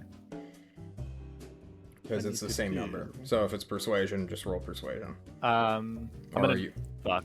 The only skill, charisma based, I'm proficient is performance, and I'm expertise. in that skill. Okay, then quickly check mark like deception or something, and then Okay. roll it like that. This is a 22. Oh damn! That's pretty good. 14 on the die. You have four. You have 4 proficiency. Shit. Wait, why is that 4 twice? Yeah, he shouldn't have a 4 proficiency. We're not that high level. That's level. Is your character No, sheet I- on I- Lebanon yeah, and we not are. level No, eight? yeah, I do have a Yeah, 4 yeah, proficiency, you guys but I'm are. getting 4 plus 4. That's Because my your charisma. charisma is 4. Yeah. Yeah. Plus 4. Okay. That's why we're I doing the charisma check. Yeah. John, get it Yeah. together. You know, it's because if it was Jack of all trades, it would be 4 plus 2. But Okay. I get proficiency. I Well, don't know. An unnatural 20 would have done it as well. You, unless Draco wants to fuck you right now. I could, but My I first won't. act as a divination wizard. Fuck you. No, I cast. Fuck I your- twist I may fate. joke that I'm here. I may joke that I'm here to make things worse, but I'm not going to do it right now. You walk into the room, and you know your teammates are doing their usual thing of they hit the edge of the room, enter the side hallways to where the Tyrant's Court actually is, and you follow them, and you're like keeping an eye on the people around you. You know, keeping an eye for Jerome, who's like the biggest threat, who could literally just jump at the walls and rip your throat out, or he could play flute music with you. He's kind of like. Yeah. You're having a weird friendly / hostile relationship with this bird demon, which is interesting in on itself. But you stop as you see the tyrant on his throne. The tyrant with somewhat pale skin, with black hair that's currently cut short, and very human features, is speaking to the court. You know, he's just doing his job like usual. Regular. Yeah, I see the time and do that all the time.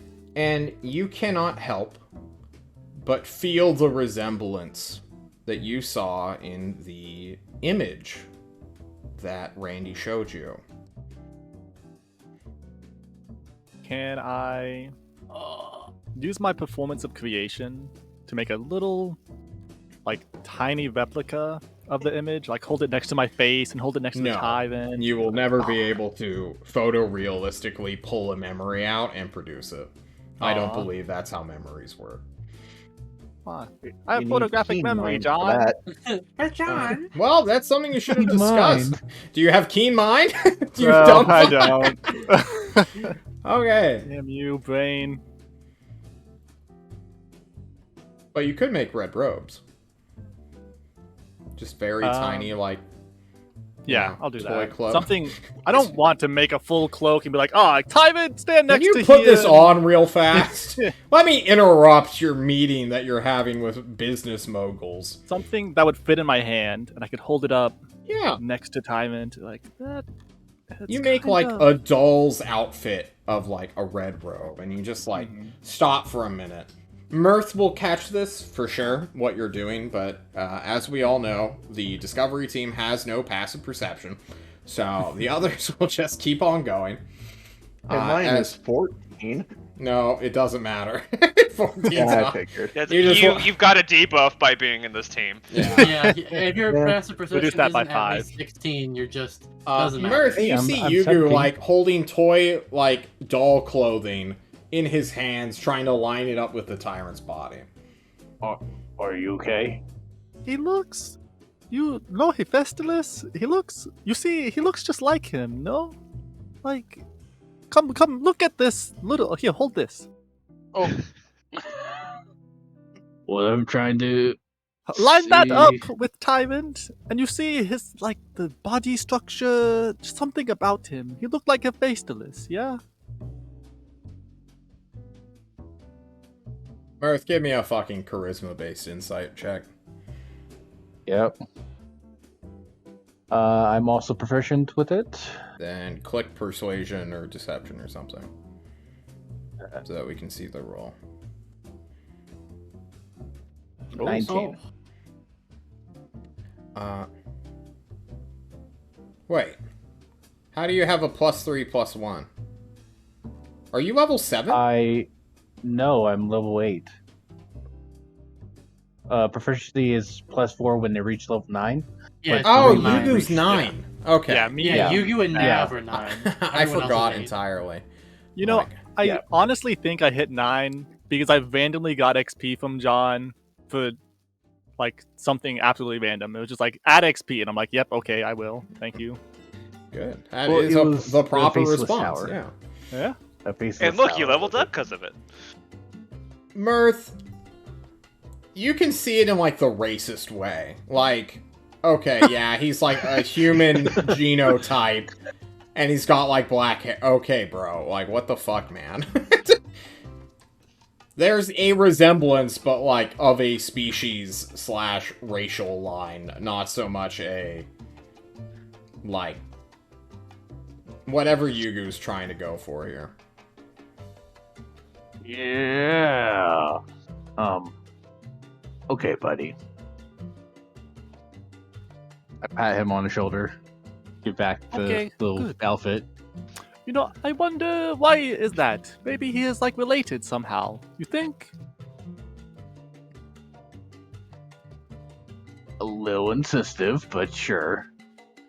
Oh, what do you? He's like a near cousin, something like that. He's right.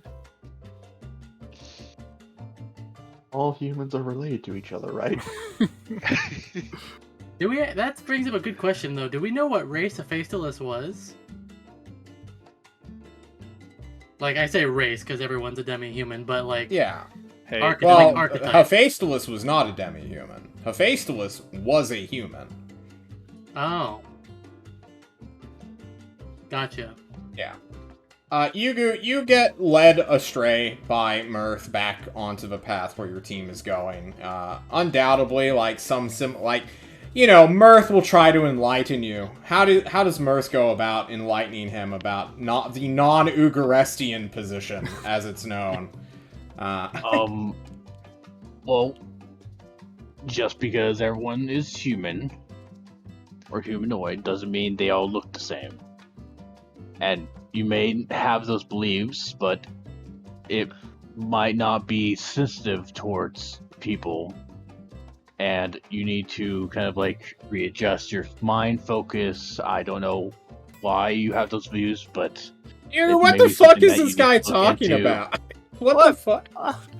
Mirth, you do not understand. Yes, he's human. I understand perfectly fine. He looks like Hephaestus. You do not understand me.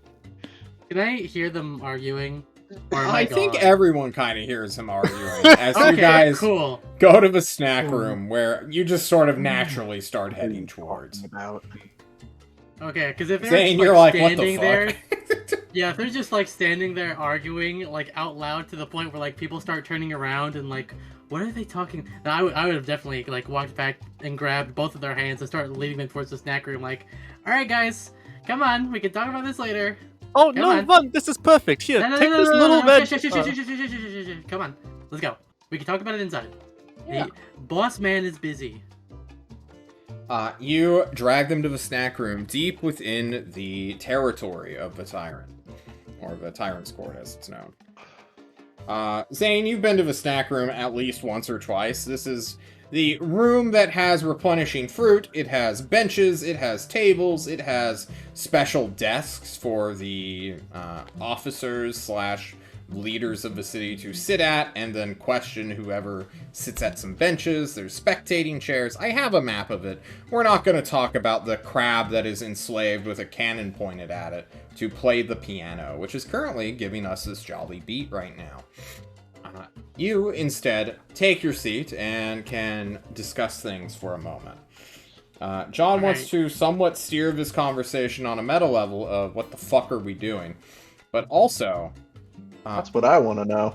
Yeah, what kind of things can we, do and in the near future? So with that being said, scene.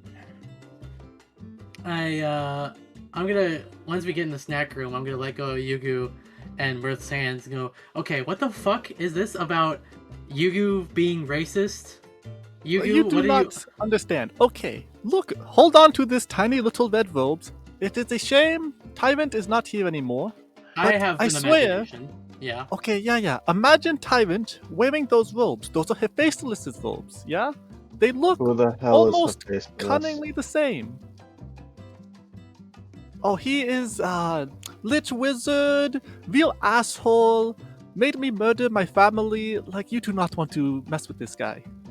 Sounds like Yu-Gi-Oh! something Tyron would do. Is it possible that the tyrant got the robes that Hephaestus used to wear? Because they're a powerful magical item that still exists in the world that Ozark probably snatched up when he became the Lich Wizard. Or the Ron, wizard of- those robes you're holding in your hand are too small to fit on a person. For you, it's like a hand puppet. But Tyrant never It's a wears bigger puppet. robes. He wears suits and ties and modern No. clothing. It is not the clothing, it is just for reference, yeah? Like, I look at him and I just see similar to Hephaestus. Like, they are related by blood. I don't Oh, think no. the tyrant doesn't have relatives. He was Nev's gonna walk over and take the robes, and he's gonna do it too. He's gonna, all right, let me take a look. Let me take a look. Okay, so Nav's gonna walk all the way back outside and go to the fucking throne To room. the Tyrant's court. At what No, point does it no, become I'm obvious staying to in the this aggro. tyrant that people are?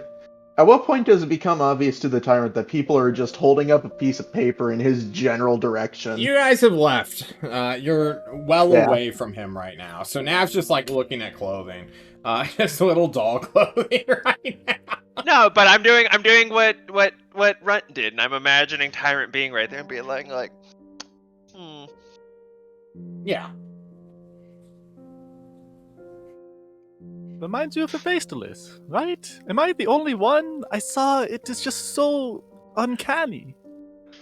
Look, I am certain that there is a connection between the tyrant. After learning some recent things from Randy, I'm almost certain the tyrant is connected to Hephaestus in some way.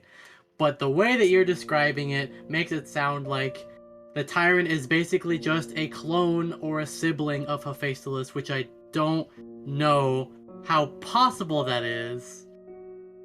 That's why Or not? even how possible, right? I mean, the Tyrant was made, so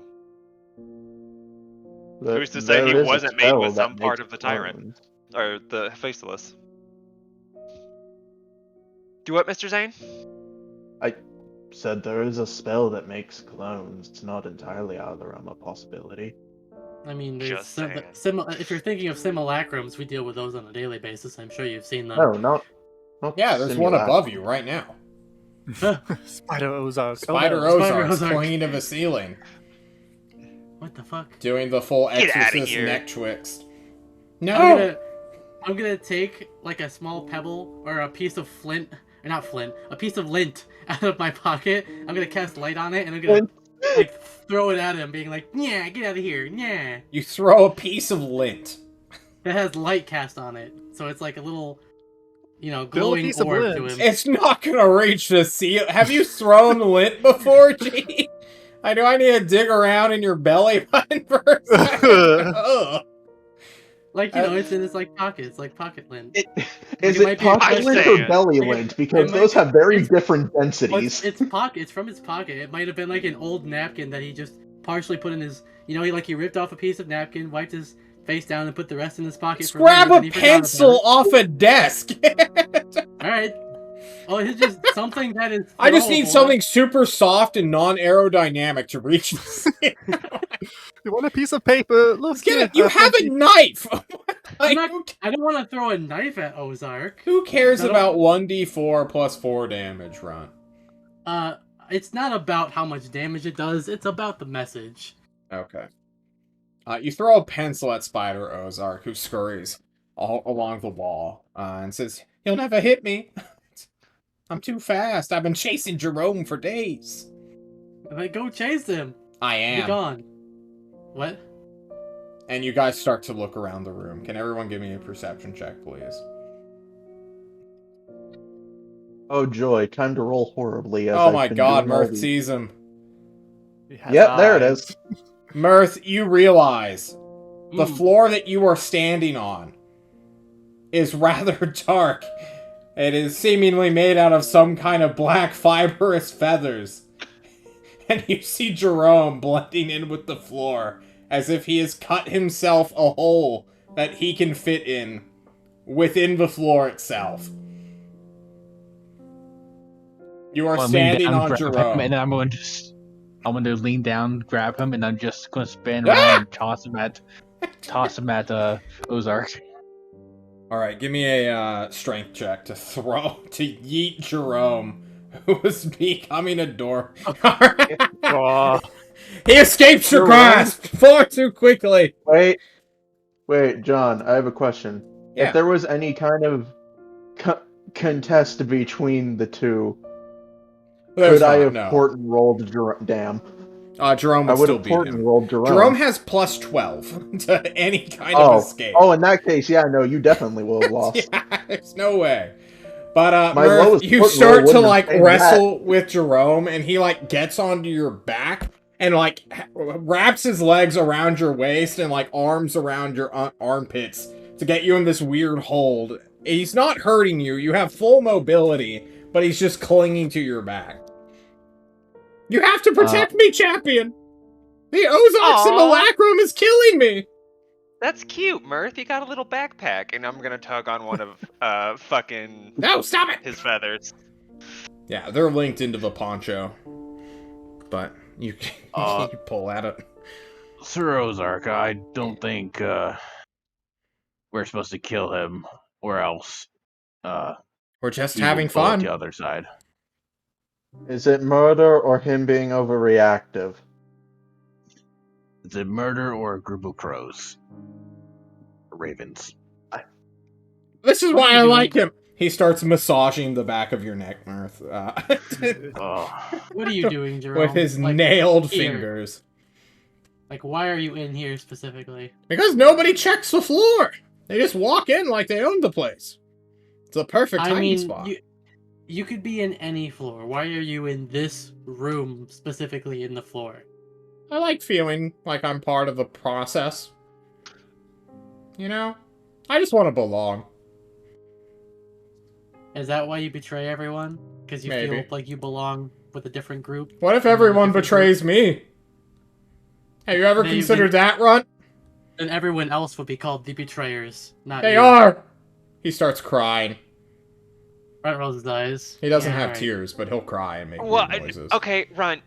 Listen. To be fair, we did just walk away from the temple, who was betrayed once, then betrayed again, and then we probably just betrayed it. We didn't Thought that betray was it. really another We You didn't option. betray traitors! You soulless dogs! I Shut mean, up. we say that, but like, what? I bet he feels like that. I mean, sure, he may The feel last hurt, person. but my promise will still hold true, and I'm not going to leave a floating temple crashed into an island for 4 years, Nav. I won't do that. Again, again, he doesn't know that. Are we moving I'm on just from the saying old topic we betrayal were is discussing? perspective. Oh, hey, Moving on. Zane, how you doing? Jerome, like, sits his elbows on Murph's shoulders, pretending he's a desk now and is just casually conversating with you. Hello, Jerome. I'm surprised I managed to not only get kicked out, but brought in and then freed from my cell before you were allowed to leave your little research room. Shut the fuck up. Okay. Okay. Are we going to continue what we were talking about before the simulacrum up there, or are we moving on? Wait, no, about this Yuku is being perfect. racist? No, I am not. Jerome, please help me. Give me I that. get you, Nav. man. I'm an old soul myself. You guys all make Oh distinctions. my god.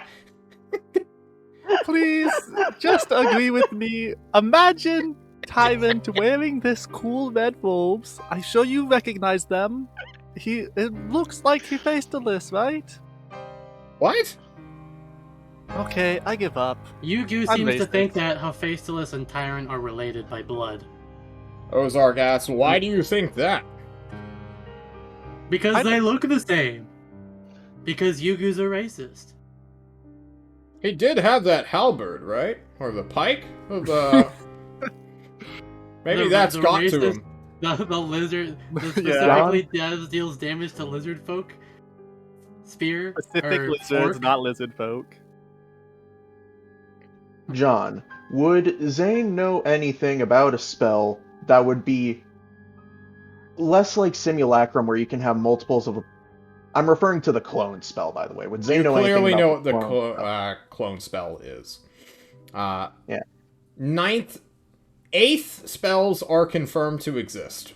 Anything ninth, no mortal has had in a very long time, because people who reach that level usually just get fucking doinked by monsters or states, or they fuck off and they leave the, like, known world. Like, they don't want to be known as the guy who maybe can cast Wish, right? Okay. There is a spell called Clone, where someone creates a clone of themselves that is catatonic until the death of the caster, in which case they move into that cloned body. Okay, several issues with that in particular. First, the tyrant is like 20-something odd years old. And Hephaestus nearly destroyed the world a long time ago. I don't know the exact date, but it was a very long time ago. So, it would be very, very strange for a clone to have been made before his death, and then held in stasis somewhere, and then just come out and exist. And Hephaestus was known. Like, I'm sure the liches, like the other old people, ancient creatures who live on this continent would recognize a similar kind of power, right? Falls down. The simulacrum that is Spider Ozark cracks his neck back into the right position, realizes he cracked it too far, goes the other way until it's like right on center, and states, "Don't you have to die to use clone?"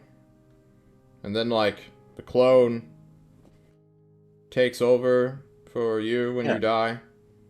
Yes. Liches can't die, son. That is a very good point. A lich would never need to cast clone. Also, we know that. we know the tyrant before he was the tyrant wanted to be like a police officer, so he was Yeah. obviously functioning. Well, do we think maybe the magic that Hephaestus had? Jerome opens his taken- beak. Well, he doesn't have a beak. He opens his fanged maw and says, "You know, what if they're all lying to you? Have you guys considered that?" And Yeah. the simulacrum just turns and wide-eyes the bird. And, you know, the bird points his fingers at the simulacrum. Like, what does this fucking thing know? He's like an arcane intelligence. He doesn't know jack shit. He could be lied to just as easily as you are.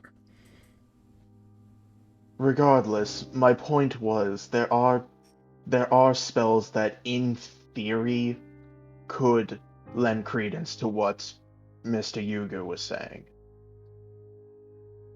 You should get his blood. Ooh, I doubt the That's- tyrant would give his blood. I feel like he would. Like, friends do that, right?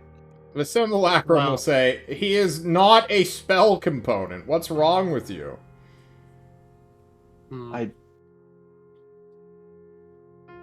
Run's gonna come over to Yugu, and he's just gonna motion to him to come down as if to whisper something to him. Oh, yeah. So Yugu, just actually keep that in mind. That's not a bad idea because what if Randy? Shut up, Jerome. Jerome's it's not you now that I'm worried off about. his back, like hovering over you.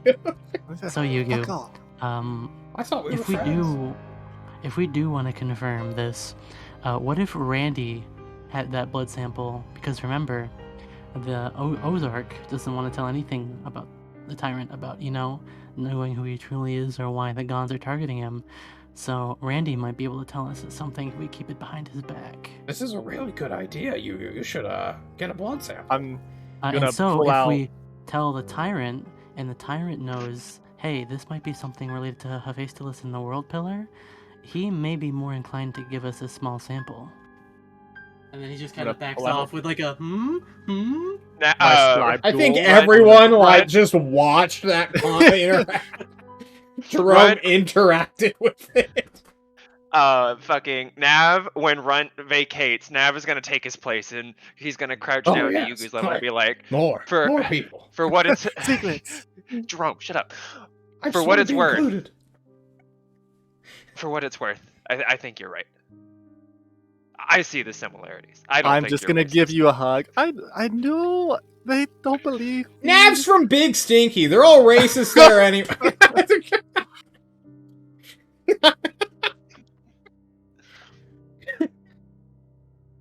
Jerome is totally in on just causing as much chaos as possible, and he feels like this is the way to do it, and wants everyone to know that he feels this way. But Simulacrum is like, guys, this isn't gonna happen. Like, there's no way. Like, Spider Ozark will even, like, drop the Spider Ozark act, and be like, we can't use him as a spell component. That's morally wrong. Oh, fuck. John messed up. Okay, it's fine. We fixed it. Nobody saw. But what if it matters? What if we have his consent? Well, if you I have think his it's consent, then I guess I'll fuck off then. But Yeah, I mean, if he says yes to the idea, then that's what I'm thinking is if we can convince him it's a good idea, then we do it. But if obviously not, if he says no, if he tells us to fuck off, then we'll fuck off. There's no harm in asking. If it could potentially give us some answers that we're looking for. And it's not like we need that much. yeah, well, you know. I'm honestly, it's a shame we do not want Vandy to come here. The tyrant could just go to Vandy and say, "Show No. me." Guys, the last time Randy, the temple, was used, it was used to cut a volcano in half. That ain't gonna happen in a city with millions of people in it. Oh, that's why I was saying it was a shame. Yeah, he's a dangerous device. Yeah. He should be He- controlled very carefully. He will be once we have Piddle's wet spot back. Yeah, well, you know, we all make mistakes, okay? Well, it's not really a mistake when you don't know. Like, you probably didn't know that we were going to bring the entirety of the fortress back with We us. didn't, no. And we wouldn't know that. So it's less of a mistake and more of just plans change. Runt's just gonna pat, like, the thigh of Ozark. Because he's too short to pat his back. His legs, you will find, are, like, multi-fractured. Much like a spider's has, like, multiple joints. So, like, when you go to pat it, it just, like, bends backwards in a very weird and sick way, and your hand You'll pat it misses. once and feel it, it's like, oh. It's like touching someone's double joint when they're doing the thing, and you're just like, what the fuck? Okay. Well, it sounds like we want to talk to Tyrant, but is there anything else we want to do? Zane will ask, so far we have two courses of action, one of which is sitting here for Piddles to come back, or we follow up on Yugu's potential racism. Well, not exactly. I mean, those are our main courses of action. We have other things we can do. We're in Tulst, as far as I know. Well, oh, shit, Arvo's not here anymore. Damn. Hey, nods. Jerome looks saddened at this as well. It's always the young ones that go first. He sniffs hard, making light of an old man's death. Zane, why did you not go with the other Eulithians? You seem Eulithian in descent? Oh, fuck. Yeah, I'm kind of hammering this one in now, unfortunately. Oh, no. Zane just says bluntly, a what now? Guys. The Eulithians, yeah? You have the pointy ears and you're slender. Guys, Ozark placed the hand on Yugu and says, Yugu, we kept him secluded, just to keep him away from those freaks. They were gonna probably whip him into submission and make him one of their weird cult followers. They really do like whipping. That was scary. Whip it good. Irithel likes whipping. So is he? Isn't that right now? Yeah, it is. So is he out because Tyrant's now the king? No, Oh yeah, he's just he is. That's the entire reason, yes. Alright. We're all one people now, isn't that great? Meld cultures.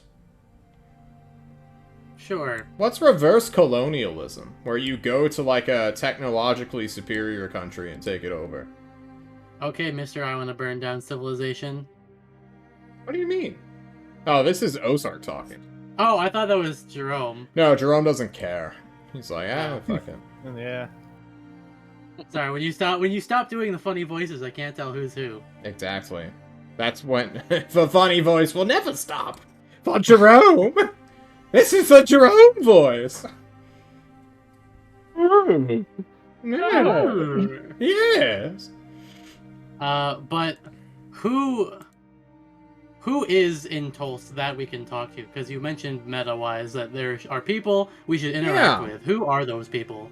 So, Irithel is still here. She did not go Oh, back shit. home. I thought she would have left to New Era. Yeah. No, yeah, New she's still Lepta. here. Hell yeah, I need to talk to her. Yeah, I bet you do. Fuck. Zane's just I along actually for the do ride too, for because whatever I you wanted to guys talk to are her for like doing. Alright, then I won't list people, but Lady Grazilia's here as well. You Oh, remember her yes. from Destry. Yes, I Basically, do. anyone from Destry is now here except for Norm Thulon.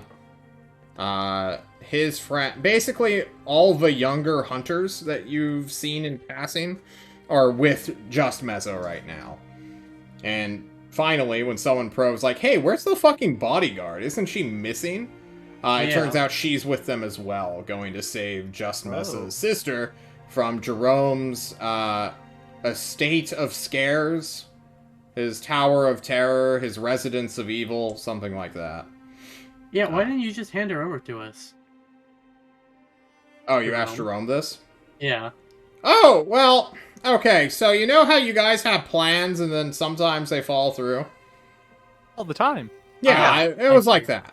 I had prepared Oh, a so it scary Yeah. estate with all sorts of puzzles and traps that'd be deadly. And I realized I had nothing to bait it with, so I went and bought a princess. And then finally, like, oh shit, like 4 days later, it happened that, like, you guys solved the puzzle, and then I had to jump back into your boy, Meager, his body and mind, and steal from you all. I wanted to steal your quest objective. Which you did not. I've got a lot of I hear. fingers and a lot of pots, okay? Look, and sometimes you make a trap that you yourself can't disarm. Is it a good thing? Is it a bad thing? Who knows? Who's to say? It's a good trap if a trap placer can't disarm it. You should have a backup plan for when stuff like this happens. I You should go do! back. It's called switching sides! Oh, He I see. laughs. He laughs hard. It should be fine. They're talented young people. They have the power of youth and love or something on theirs. Family, sisterly bonds, I don't know. What's popular with the kids nowadays? Well, one will say, looking at Zane, Lady Griselda is here. You should know of her at least. I hope. Zane, do a Zane- very quick history check. Because Zane is from Alcazan. He got swept up into Maelstrom. Yeah. I'm hoping he knows who she is. Probably hasn't met her. We're gonna find out with the history. 17. 17's good enough. Lady Grazilia is a witch from Maelstrom who was gonna be married off and then, like, not just ran away from home, but, like, fought the king of Maelstrom to a standstill and then, like, became a huntress and got diplomatic immunity. She's more or less the, like, commander-in-chief of the Tyrant's armies at the moment. If you would A have bad gotten bitch. wizard training, it would have been from either her or the Ozark Simulacrums as a reservist. Hmm. Okay. I know of them, yes. Yeah. She is one of the two people we should probably speak with, the other being, uh... wow, I'm just realizing we're going to be talking to two witches today. Ugh. Well, when it comes to Irithyll, all I can say is, you may want to keep yourself reserved. Probably not speak until spoken to with Irithyll, unless you want to be whipped or threatened with a whip, as she is so lovingly keen to undoing. Given that I've been mostly silent for most of the conversations happening, aside from when my input is helpful, shouldn't be a problem. Good. I Ron, assume you're I'll not. remind you. I'll remind you to be nice because she just lost her grandfather and she's mourning. The last Don't. time I saw her, she tripped me and told me she hated me. So, I don't know if things have changed, but we'll see. Probably not. I'm just saying. Don't be a dick. When have I ever been mean to Irithyll specifically? Don't answer that. Hmm. Okay. So what's the plan here? Are we splitting up, or are we just gonna go walk to Irithyll's room in a think we're fucking just 7-man gang? Because Jerome's following you, and fucking the simulacrum has to follow Jerome. I am not going to interact with Irithyll because of our last interaction. Do you want to distract Yeah. Jerome for the team, Yugu? Yeah, let's You do can play a some song with it. fucking music or something. Yeah, Sensei. 2-man band. I'm gonna. Let's do it, buddy. I'm gonna. Because I I'm want to talk just to along Irithyll for the alone. ride. So I'm gonna be like the one man like hype man / audience for Jerome and Yugu. Okay. So Runt, Mirth, and Zan, like, it sounds like Runt wants to talk to Irithyll. I don't know how many people actually need to be there for that. Yeah. Zane's just along for the ride. He's willing to do anything that's What not being instruments locked do in you room. play, Zane? Welcome to the band, None. bro. None. They're gonna teach you how to play an instrument. Jerome's like, everybody's got a musician in them. Come on. Zane will play any instrument handed to him with a -1 charisma. He asked that Yugu make a xylophone. Those are the big long ones. Yeah, You with the get them? keys that are. Yeah. Get him one of like a those. piano. It's like a piano, but with mallets. It's a piano, but for the angry barbarian. Well, not for long. I will use Performance of Creation and go ahead. Mirth, do you whatever- want to play in the band? Do you want to be the audience member, or do you want to be in the boy band? Actually, Mirth is interested in looking and finding out more about hunters. Okay. Well, you're in the city of hunters. There are plenty Yeah, to right. go around. I think Tristan's here too. And who better to ask than Tristan Tristan Darden? Darden is here? Yeah, he's Why? back. I thought, wasn't he supposed to be arrested? He's in a similar situation with Jerome, of like, if he doesn't want to be arrested, he will not be arrested. So he is voluntarily imprisoned here, rather than in an actual jail. For betraying... Everyone considers it like a family matter, and that everyone's now above it. That's what has really gone down. This is actual nepotism, due to the tyrant's leniency. I see. Do you not like Tristan, Run? No one likes Tristan. Everyone loves Tristan. No one likes Everyone Tristan. loves Tristan? Jerome. Everyone I've talked to doesn't like Tristan. Alright, so Ooh. while Runt is going to be hunted by Tristan, Nav, let's do your thing first. No, I don't care. Who wants to do what first? We have... I'll go last. Okay. Nav, we'll just go with you, so I can Okay. think about Mirth a little bit more. Nav, you break away from the band as Runt decides to stay instead, or to go eat, or do anything outside of interacting with Jerome, really. And you head to Irithil's room.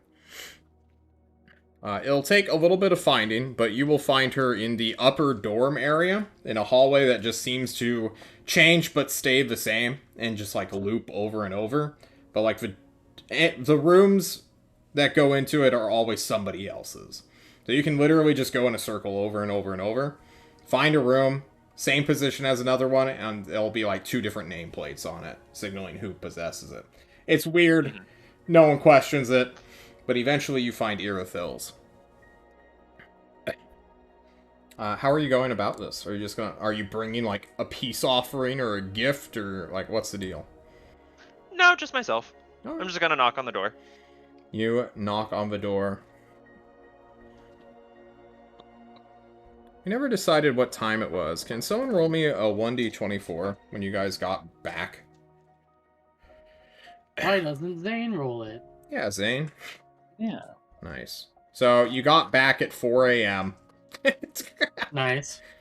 Or that's when Randy stopped. So, it'd be another 8 hours after. So, it's like noontime. Okay, it's not unreasonable to knock on someone's door. John, need some water.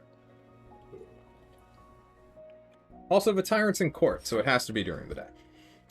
You guys will, or not you guys, Nav, you will knock on the door, and after about, like, a minute or two, you'll hear, like, a shuffling behind the door. And a tired voice just ask, "Who is it?" It's Nav. Yeah. After a moment, as John changes the music, the door will crack open. Irithil's eye will just, like, peek out from the crease, and then it will close. And then the locks behind this door will begin to unravel. There's, like, 3 deadbolts and several chains, because this person does not want to be broken into like somebody else was recently. She also heard Jerome was around, and everyone has more locks on their doors since Jerome showed up. Irithil opens the door, and you see an unarmored, now with, like, very short hair. Like, she has let it grown out. She used to just be bald. She, like, shaved her head every day, basically. Super long, droopy ears like normal. Super short stature. No armor on. Just, you know, casual wear. Not even armed with her finger gauntlets of lightning. You are allowed inside the somewhat trashed out room of Irithil the Witch, who in this month of downtime, because this is the 1 month anniversary of Arvo's death today, on the 27th, or 26th? He died in I think August. you said it was the 26th. No, the tyrant was crowned king on the 27th. So it is one day until the like anniversary. today. Yeah. 1 day before it. So she seems to have just been drinking away or doing something in here as you look around this party room. And she asks you, what do you want?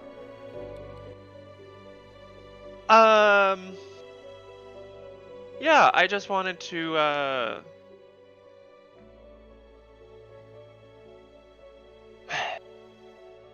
I've never known, like, you know, we whipped that rat that one time, and I've more or nods. less liked you ever since. Never really knew how you felt about me, but I You wanted whip to make together, sure, you live forever. as such, I wanted to make sure you were okay. I mean, you're not okay, obviously, but She looks around the room for a moment. And just says, yeah, I'm fine. It'll pass, right? yeah. Are you saying that because you have to be strong, or because you actually are? Obviously, I don't know too much about your custom, so I don't mean to... She offers you a seat at a table that has, like, half-empty liquor bottles on it, rather than fully drained.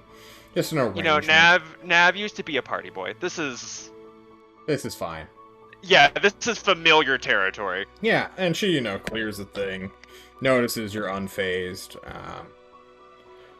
makes a brief comment that she doesn't like the taste of alcohol at all, so she keeps jumping drinks, and the tyrant keeps plying her with liquor, whatever she requests, really. And she will go for about an hour explaining her current standing and situation. And it's one of those, buzzed, or not hungover, talks, because she just woke up at noon. From you knocking on the door. And basically, to summarize, we'll say, after an hour of just rambling that's incoherent, I'm kind of lost in terms of meaning. I lived my entire life for 300 years. No. Oh, wow. 500 years. For my grandfather. It was all we ever had. And he's gone now. So, he was the king. It does not pass. The crown does not pass to your children. I have lost all of my position, I guess, my political power. I'm now just a magic caster in that society. So. Yeah, I imagine that's not an easy transition to make.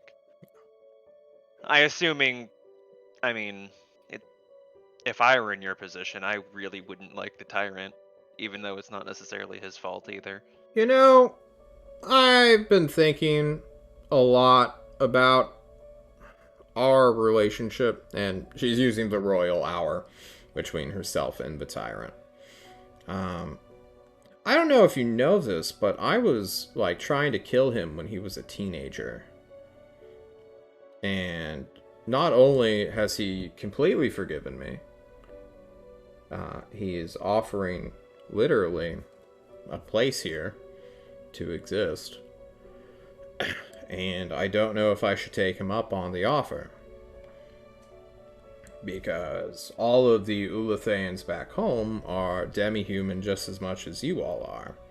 I won the genetic lottery, and am just alone, and will outlive literally everyone, including you all. Including the tyrant, so...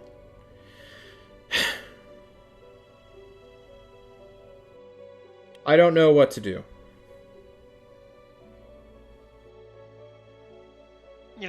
That seems fair enough. And I suppose if you have that long, you don't necessarily have to find an answer right now. True.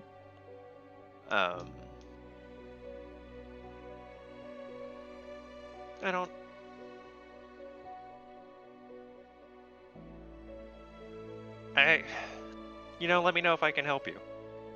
I don't know how I would, but... I don't know what I want. My entire life, up until 50 years ago, was just helping my grandfather rule our land and secure the future of our people. And then a prophecy of a ancient god's death spawn appeared, and we've been on the hunt for that thing ever since, so that the world wouldn't end. And now we're working with that death spawn to save the world from extraterrestrials, literal divine beings who created the world. So I'm not sure where to fall here on the semi-immortal position I'm in, and also I'm alone. Like, am I just gonna hang out with Ozark for all eternity? Is that the play? Oh, that sounds awful. Yeah, it sounds really bad, doesn't it? But I can't go back to my people. They wouldn't... Not in the same position, at least. I'd always be this... Basically become an oracle and just live on a fucking mountain. And be like, oh, I've seen everything, dearie. Come here. Let me look at your fucking fate lines, I guess. Like, I don't... It's just a fucking Okay. fraudster. So you live with Ozark or you become Ozark. Exactly. Right? Ugh. I don't... Can you ascend?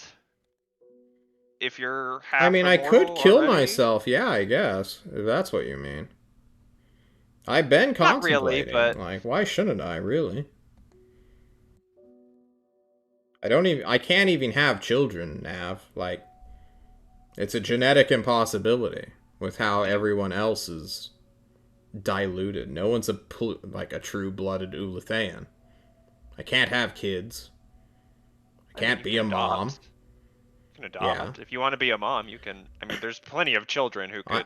I could adopt, use a yeah, mother. but then I'd get to watch them die in 30 to 40 years, or... And yet you would have loved them all the same. And they would have had a better life for you. Maybe.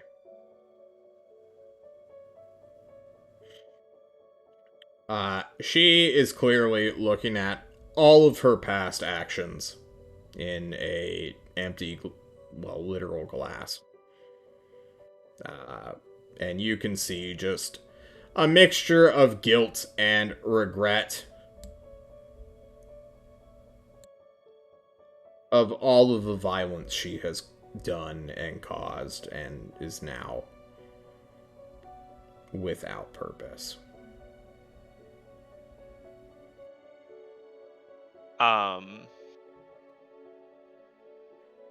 I think Nav is going to stand up and be like, well, I'm sorry for both waking you up and waking you up to a hangover.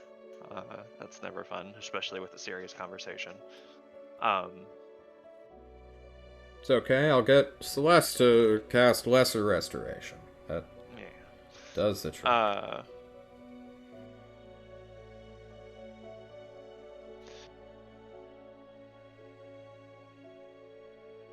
You know, I'll be back. I want to help, but nothing has to be done right now. Just let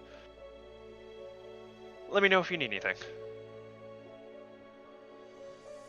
Even I can play bartender. You know, alcohol's kind of gross, but if you mix it right, it can become less. So. She gives you a thumbs up. But doesn't make eye contact with you, Nav.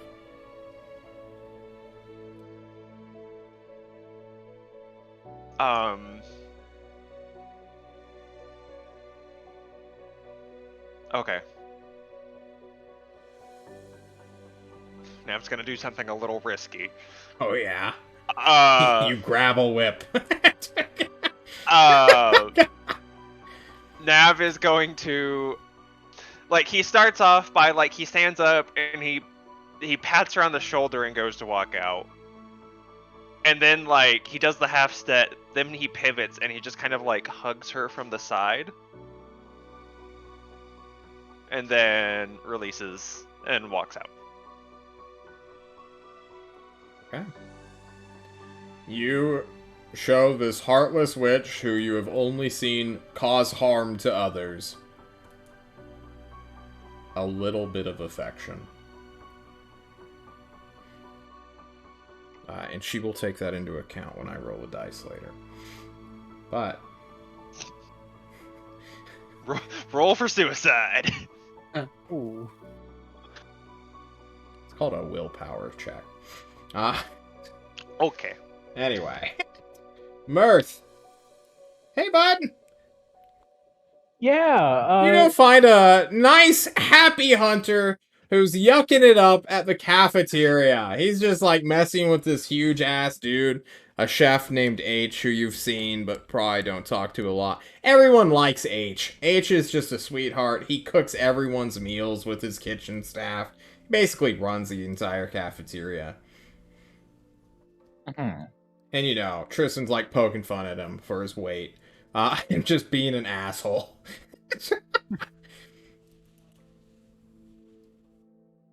So, He's the worst. He's the worst. No one likes Tristan, I told you. Yeah, fucking H doesn't like him either, now that I think about it. Oh, shit.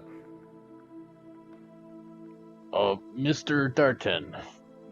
Did you just call me Darton? Mr. Tristan. Darter! I dart! What? How? This isn't even... It's a title, because the other name's too hard. What do you want? What? Can't even get the name right of a guy you just fucking approach. Unbelievable. I wanted to talk to you about hunters. Oh, yeah? Why? He just starts laughing prematurely, as if he knows where this conversation's going. You can't help but feel a little subconscious. Well, they are the most powerful single group of named pretty much people on the continent. Yeah. Some of the single collection of the most powerful people. And that got me thinking, me being here in Tulsa, it would be a shame not to find out more about them.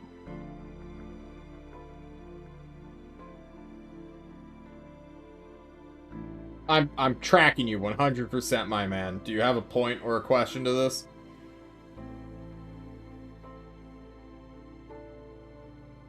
If I would be under the tutelage of one of them, who would you suggest? If you want a teacher? You want to become a hunter? Not technically, but I want one that to be as badass as one. He sighs. He's like, okay. I get this question a lot. I get it. You know, I'm a really cool guy. I know everybody and everything. I'm awesome. But if you're not born of a hunter family, and you're too old to do the regular schooling, you gotta go through the proper channels, get in touch with the officiary, they'll set you up with a... I don't want to call him a grader, but a auditor. A skill auditor. He will literally test you to see if you got the stuff, and from there they'll go through the actual way of trading. You'll go through the process. You'll have an assistance program. You'll actually train under hunters that actually go through... Like, I'm an independent, bro. I'm not officiary. You should hit those guys up. That being said, they all got kicked out of Tulsa when they tried to assassinate Ty, so... Yeah. You know, casually. Well, arrest him. Assassinate, arrest, same thing. So I don't know. Go talk to Use Tyler, that. man. Fuck. Like, I don't know what to tell you. yeah.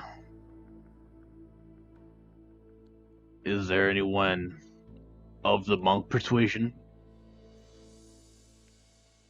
in the hunters?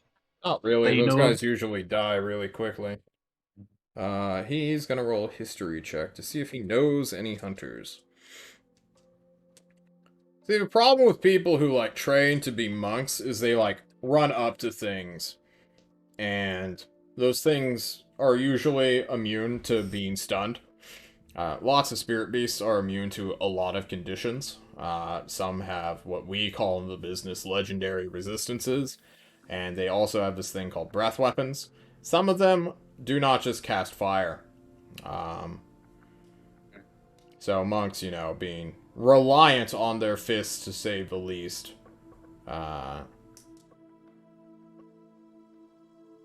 Yeah, they don't last too long. However, there is one that I know named Gubu Balopoli.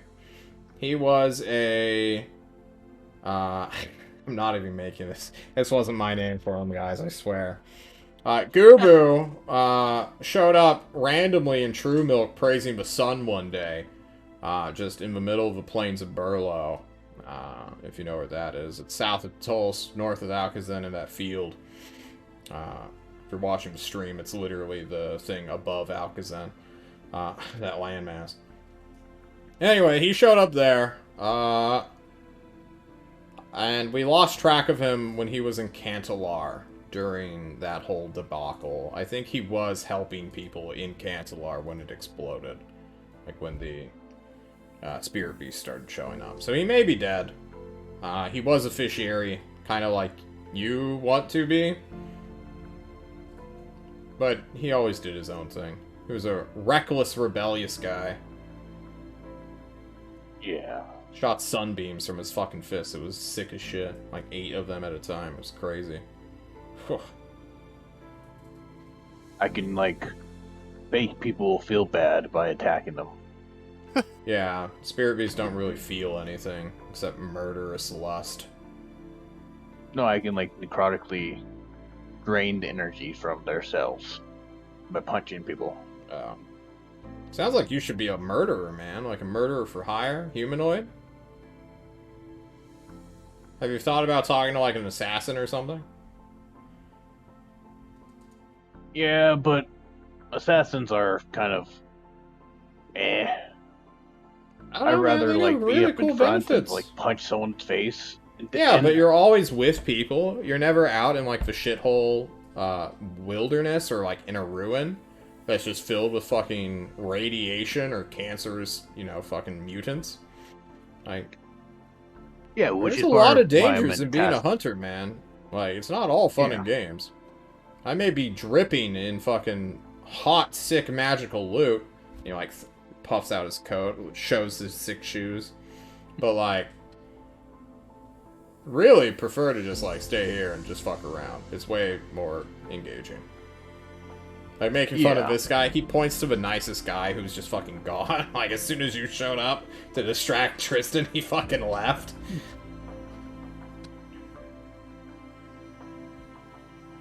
Like, H! Yeah. It doesn't stop the hunters from being one of the most powerful people in existence, and me wanting to find out how to do all that, because being strong is not a common thing for people to know about, and knowing like a path ahead of me, as I will be strong, I will be better than I am today. Having a roadmap is always helpful. Sounds like you should just do your own thing then, man. Like, having a personal trainer probably won't do you any good if you know you've got what it takes to, you know, step up your game.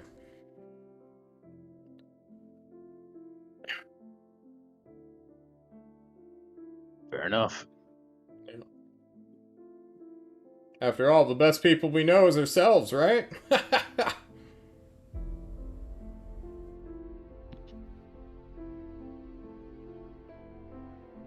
He just awkwardly stares at you. Okay. Alright. Thanks for the advice. Yeah, good talk. It seems like the hunters are in a decline. If no one's recruiting, probably should talk to people we about are. that. We're just not, He just, like, lets out a scoff. Don't worry about it. Take care, man. He slaps you on your shoulder rather harshly. And then, quickly leaves. Okay. So I turn around and leave myself. Yeah. It's not fun being looked down upon, but that is what has occurred.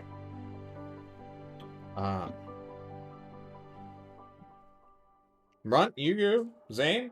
Anything you guys want to do? You just jamming out with fucking Jerome? I mean, I was gonna also visit Irithyll, remember? Oh, yeah.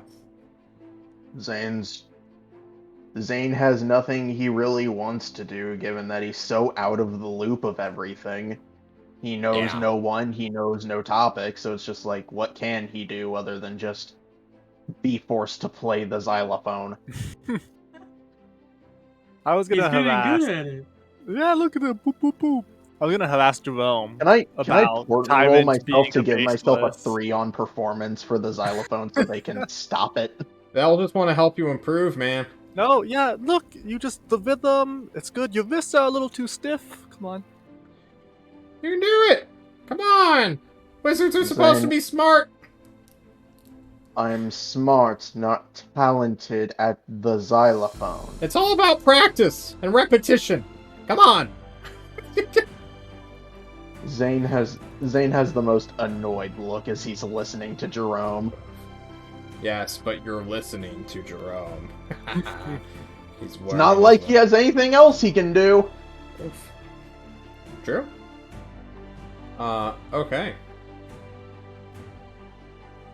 Right. Yeah. Let's go talk well, to Irithyll. well, he would have done things while Nav was, because he knew Nav would go first. So he would have gone back to his old room that he hasn't been to in some time. And he's going to fish something out of his drawers that he had left. It was gathering dust since no one has been in this room. Yeah. The door's locked. He just takes out his skeleton key and unlocks everything from the outside. And he will grab his writings, the various chapters he's written on his adventures, Oh. from the betrayals of his own to the betrayals of others, to his for lack of forgiveness and his learningness to forgive, to all of the friends that he's made and lost along the way. He will put that in his backpack, and then he will walk over. He'll walk past Nav. And just kind of give him a little wave as he starts heading towards Irithyll's room. Yeah. You'll go through the same process of climbing stairs and walking in a loop for a while. But eventually, you will find Irithyll's chambers. You will find her. Well, I mean, you could just unlock her door, I guess. He'll knock. You have a skeleton key. Yeah, but he'll knock. You knock. There's like a very labored sigh from behind the door. A minute later, the door will open. It'll crack open, and she'll see you. And then it'll open all the way. It's like, hey, Ron. He gives her a little wave, like, "Hey, it's been a really long time." Yeah.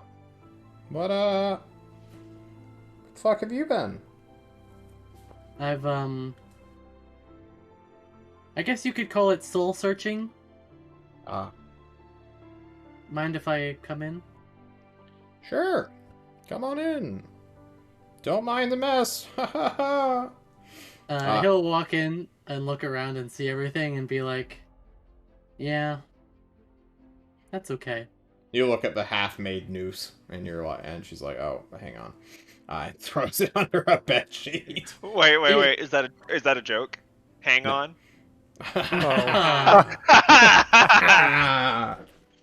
He sees her do this and is like, I honestly can't blame you. What? Huh? Oh, nothing. Just thinking out loud, I suppose. Oh, I'm sorry. I thought you were still mad at me, or with your infantile rage and all that. Me? I always thought that you were mad at me. No. How could I? I was watching my grandfather wither away and fucking actively participating in killing him. What? What? You didn't think I knew what would happen? We managed to get the crown? Arvo knew. what we were doing the entire time. We were, like, it was his quest. He wanted to die. He kind of looks down at the floor, not sure what to say. Then he takes a deep sigh and he says, I'm sorry. I'm sorry that I wasn't there. And I've... I don't know. I've always seen you, looked up to you. That might be hard to believe, but it's true. Especially after you saved us that very first time. Hmm. Hey, I even took a little bit after you, and he kind of holds a hand out and starts sparkling lightning off of his fingertips. You know? You were a big inspiration for that. Oh.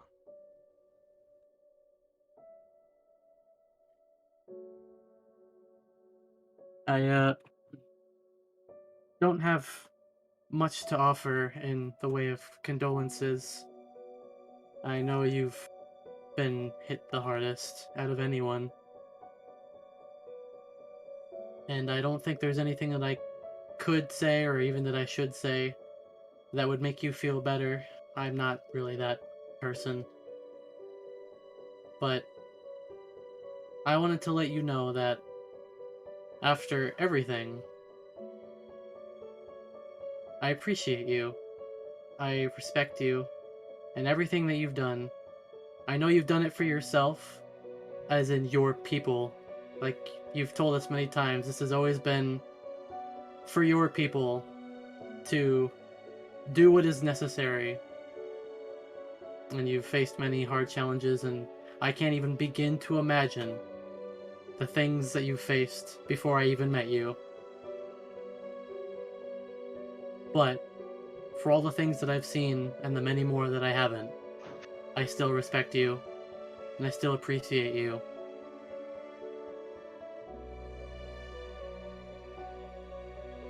And there's something I wanted to show you. And he'll wrap his backpack around his shoulder and drop it down. He'll take out a few pages and just kind of show them and say, these are everything that I've had written about, everything that I've experienced since coming to Tolst. From learning about Xenoth to your people, to the temples, to Jerome, to the new things I've learned about Maelstrom. Everything.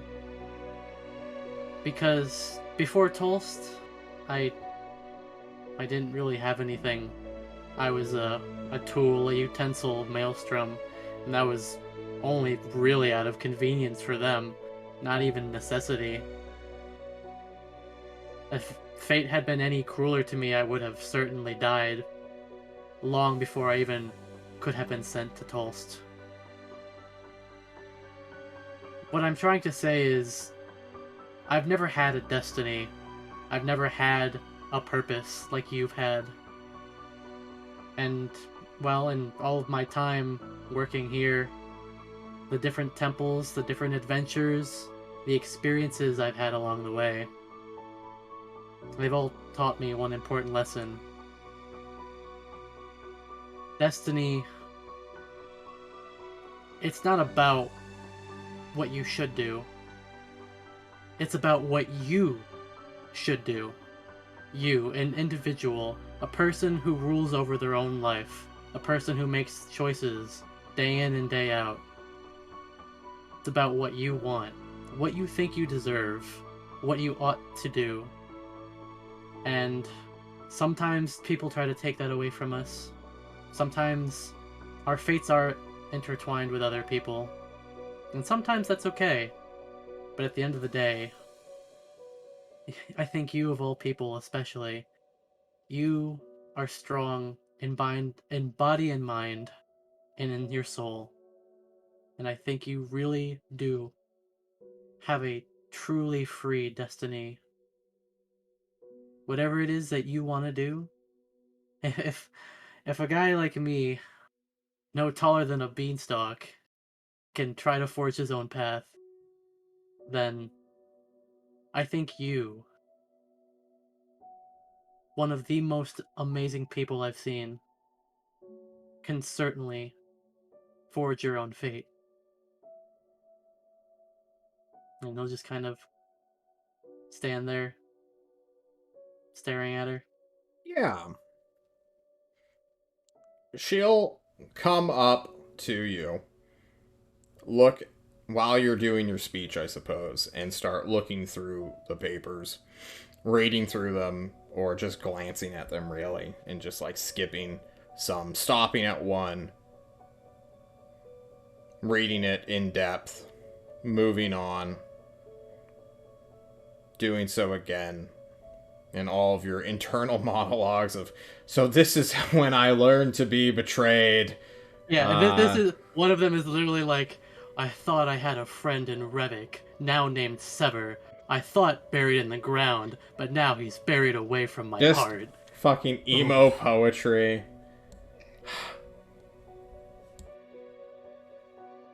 He laughs openly at one of them, like when Kushin is mentioned. Oh, that's still funny to her. But she gets to the one where... I think... When did you start writing these? I remember vaguely it was after Dearmond and fucking... Yeah, the Boldy, first... or Beta. let me check my character sheet, because I'll know... I didn't write down specific dates, but I know, based on... I think it was one of our first airship rides in general. Yeah. Yeah, it's on my original Runt character sheet. How to trust others was chapter 1, and that was when he learned that Revik made the deal with Arabella. So it was Wow. So, yeah. So it was as far back as that. That was when he and Revik really started bonding and connecting. Like, basically right after the Destry incident, actually. Yeah, we don't need to go over all of it, but... Yeah. At one point, she'll just, like, flip them all over and put them on the table.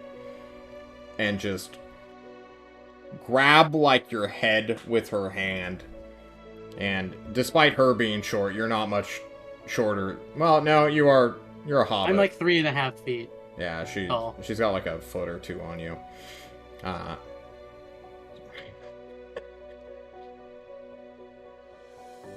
And she will tell you that... Runt,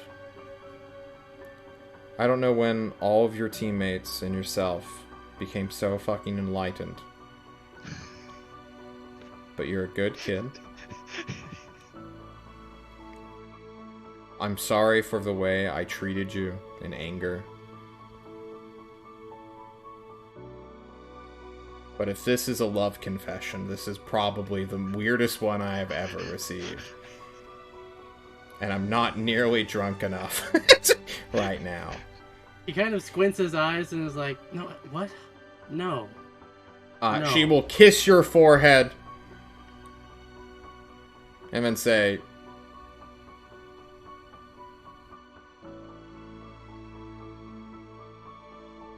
Thank you. He will look confused at that comment, but he won't say anything. He's just kind of like, what? It's fine. I felt like our time for toast is becoming short, and I didn't want to leave things unsaid while there was still the chance. And she tears up a little and says, "It is. But don't worry. We've still got a war." He will take his sword off of his belt, still sheathed, and he'll kind of hold it up to her. This, The I think. Ulithian one? Exactly, yep. He's gonna... Is this the one that... Oh, shit. This is one of the longswords he took from a temple, the Ulathayan longswords. That's been silvered and magicaled. Magical. The Chevy Silverado. Is that Yes, I was looking for the name. It was some stupid joke. You're giving an NPC a magic weapon before me? True. Oh, I'm not gonna give it to her, but he's gonna hold it up to her and he's gonna say, "Ever since I've had this, held on to this, I've always seen it as a symbol that is as something that I'm fighting for. That's not just myself."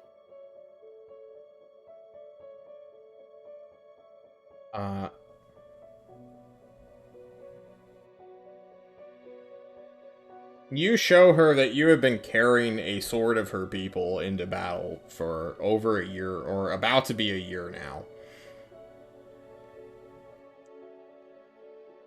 And that symbology of some random guy from Tolst carried her people's will into combat.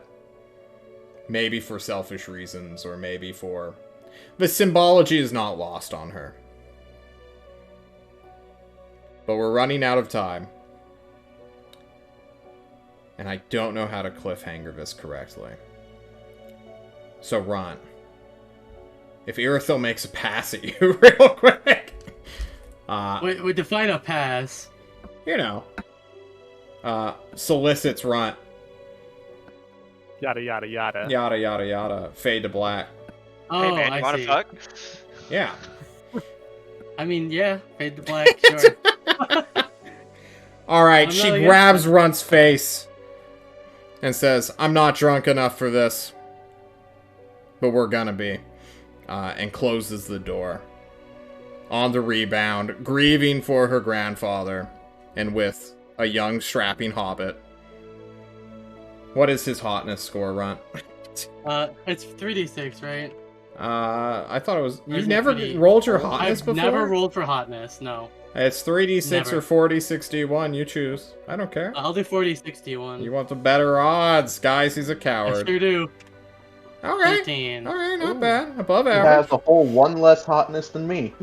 True. Damn. Zaina's hot. Zane's hot. Fuck yeah. Yeah. Okay. Well, Runt having a new bond, question mark, with Senpai? Oh my god. We're getting solicity as we enter romance territory, boys. We're gonna do shocking grasps on that. I'm gonna go there. Okay, Gibby. Gibby, Slow down. alright. We're Listen, done I with learned to that do one, cantrip. Chief. I learned to do Alrighty. cantrip, that's all I can say. This is us for the Discovery team as we discover Runt's sexuality. We'll see you guys next week to confirm. Rise is wins. I wasn't gonna go down the romance Mass Effect route, but you brought this upon Yeah, me. you and I know, just it's told her. true. I'm not gonna regret it, though. I think Runt was asking for it. Speaking of cringe takes, let's thank John for owning his own racist lizard, racist reptile. You know, The red racist reptile brought Holy to you by shit. Dudes. you're racist. I'm like, yeah, all elves look the same.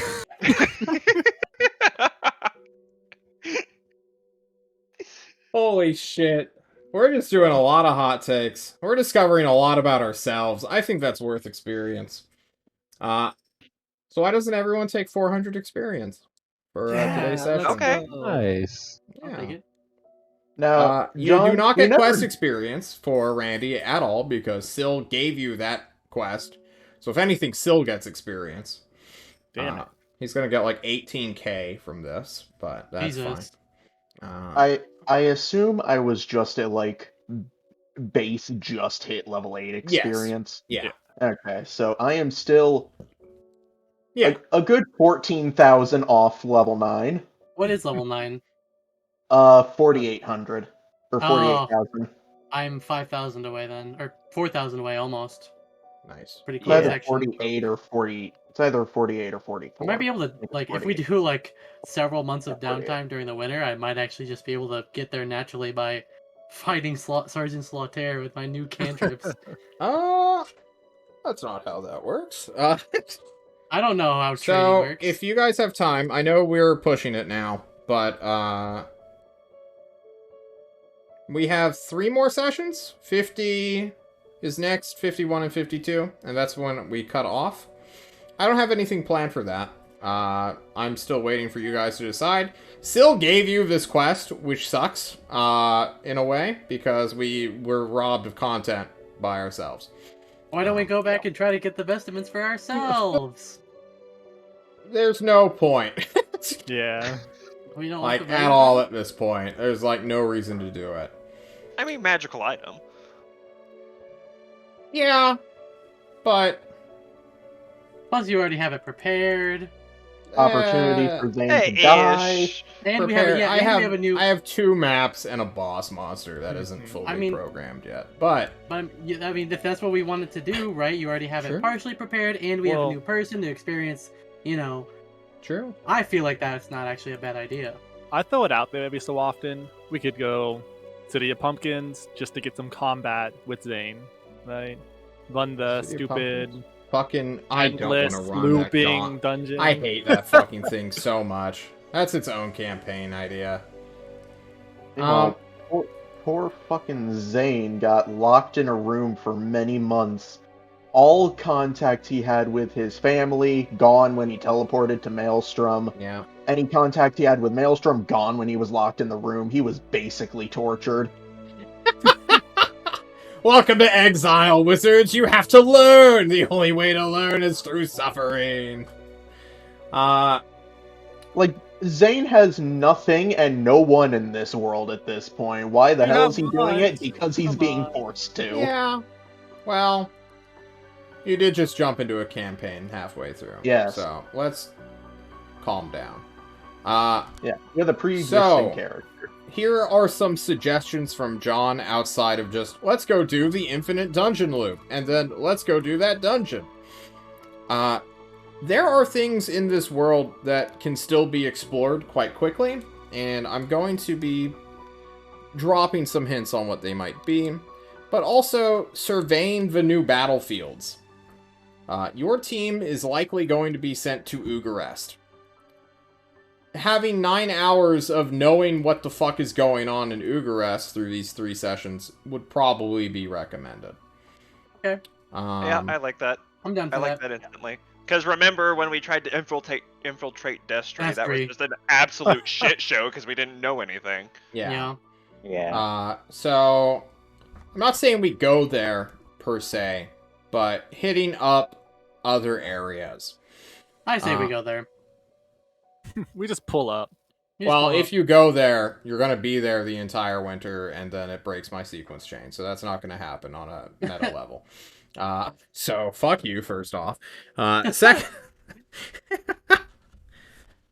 second off, there are some things in October, which you guys are going to be experiencing shortly, that I kind of want you guys to experience.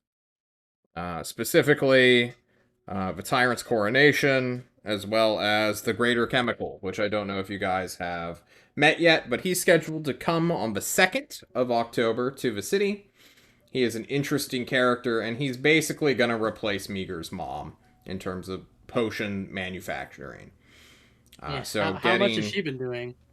Because she's been working it. Yeah, she has. She has made a total of like 80 common healing potions and 8 superior healing potions or greater healing, something like that. Getting ready for the war. True. Yeah. There's gonna be some October holidays coming up as well.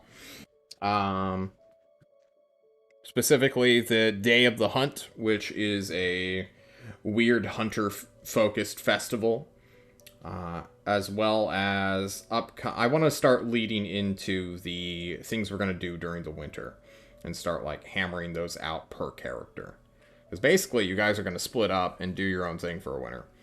Which may suck for specifically Draco here if he doesn't have anything to like connect himself to in the world. And that's just a... I can drag him along. Yeah, true. But... Because I might, if he doesn't have anything, I can drag you along to Maelstrom and we can do more Royal Guard shit. True. and get I mean- tutored under. Because you're a wizard, and now I'm part sorcerer, so we can go and learn storm magic together. Knowledge. Store magic.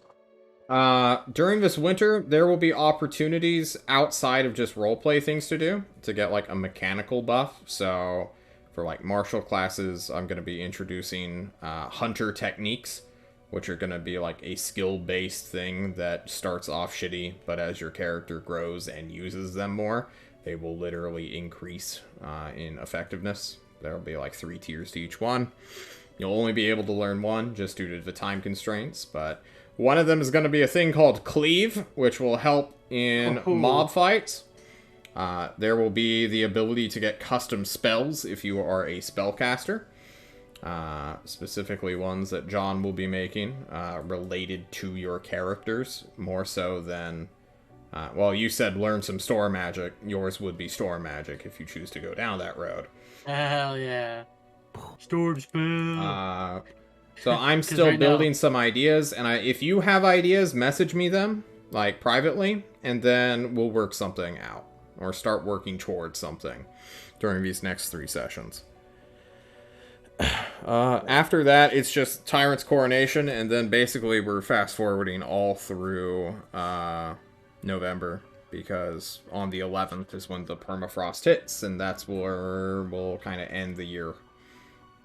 It's crazy to think that the year ends in November and starts in January, but in Tulst, under Arctic conditions, it's weird. We still have some threads to explore. We don't know the origin of the Tyrant at all. People say he's a homunculus. Clearly there has to be something more than he was created. By who, how, in what sense is he even a homunculus when, like, he's 99% acting like a human, as well as the everyone interacts with him differently as NPCs. We have Lady Grasilia to talk to. Jerome's always going to be here, hounding you all. He may even go with a team to their desired location and just be like stuck with them. Be like, hey, prove your loyalty. Go to Ugrast. I don't know if you guys want to volunteer for that shit, since Jerome's a troll and will actively work against you to just cause chaos, but in a non-hostile way. I'd be down for it. Zane would probably go mad. Good. That's my teacher. How can I abandon my teacher? My senpai. Oh, Senpai Jerome-sama. No, never mind. Now we are full anime. The Ruby Yeah, I fanfic know. began already. The Ruby fanfic starts. A Ruby He's Roman fanfiction Torchwick. server. We're gonna contact fucking what's his face? My nephew.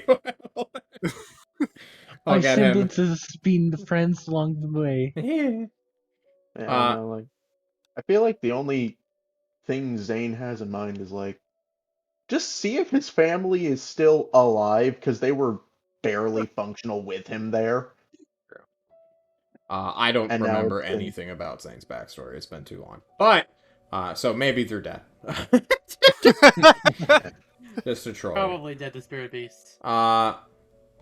There are things we can all sort of explore and discuss. I can't wait to see what you have in mind. Yeah, fuck it. We're out. Guys, don't fucking die. I'll see you tomorrow with the cavemen, then the political team, as they maybe fight the Herald? Oh, Ooh. Ooh. in the Forge of Alvin, no less. Guys, holy shit. What? The Saturday That'll be something to team, watch. they got roped in to something. Will they fight him? Will they run away? Will the horse just jump off a wall and say, fuck it, I'm stealing my sister again? Who knows? Any final words? Anything you want to say? Welcome, brother, to the suffering. Welcome, Zane. Glad to be the Wizard 101 player of the group now. Second Wizard 101 player. Third, actually, I play too. Fuck. Oh, that's right. Okay, Yeah. we're out. Yeah, We are yeah. not sponsored by Wizard 101. We'll change that. You when guys we aren't get You playing. started. could be. You could be. See you later. My Wizard Players. 101. You guys aren't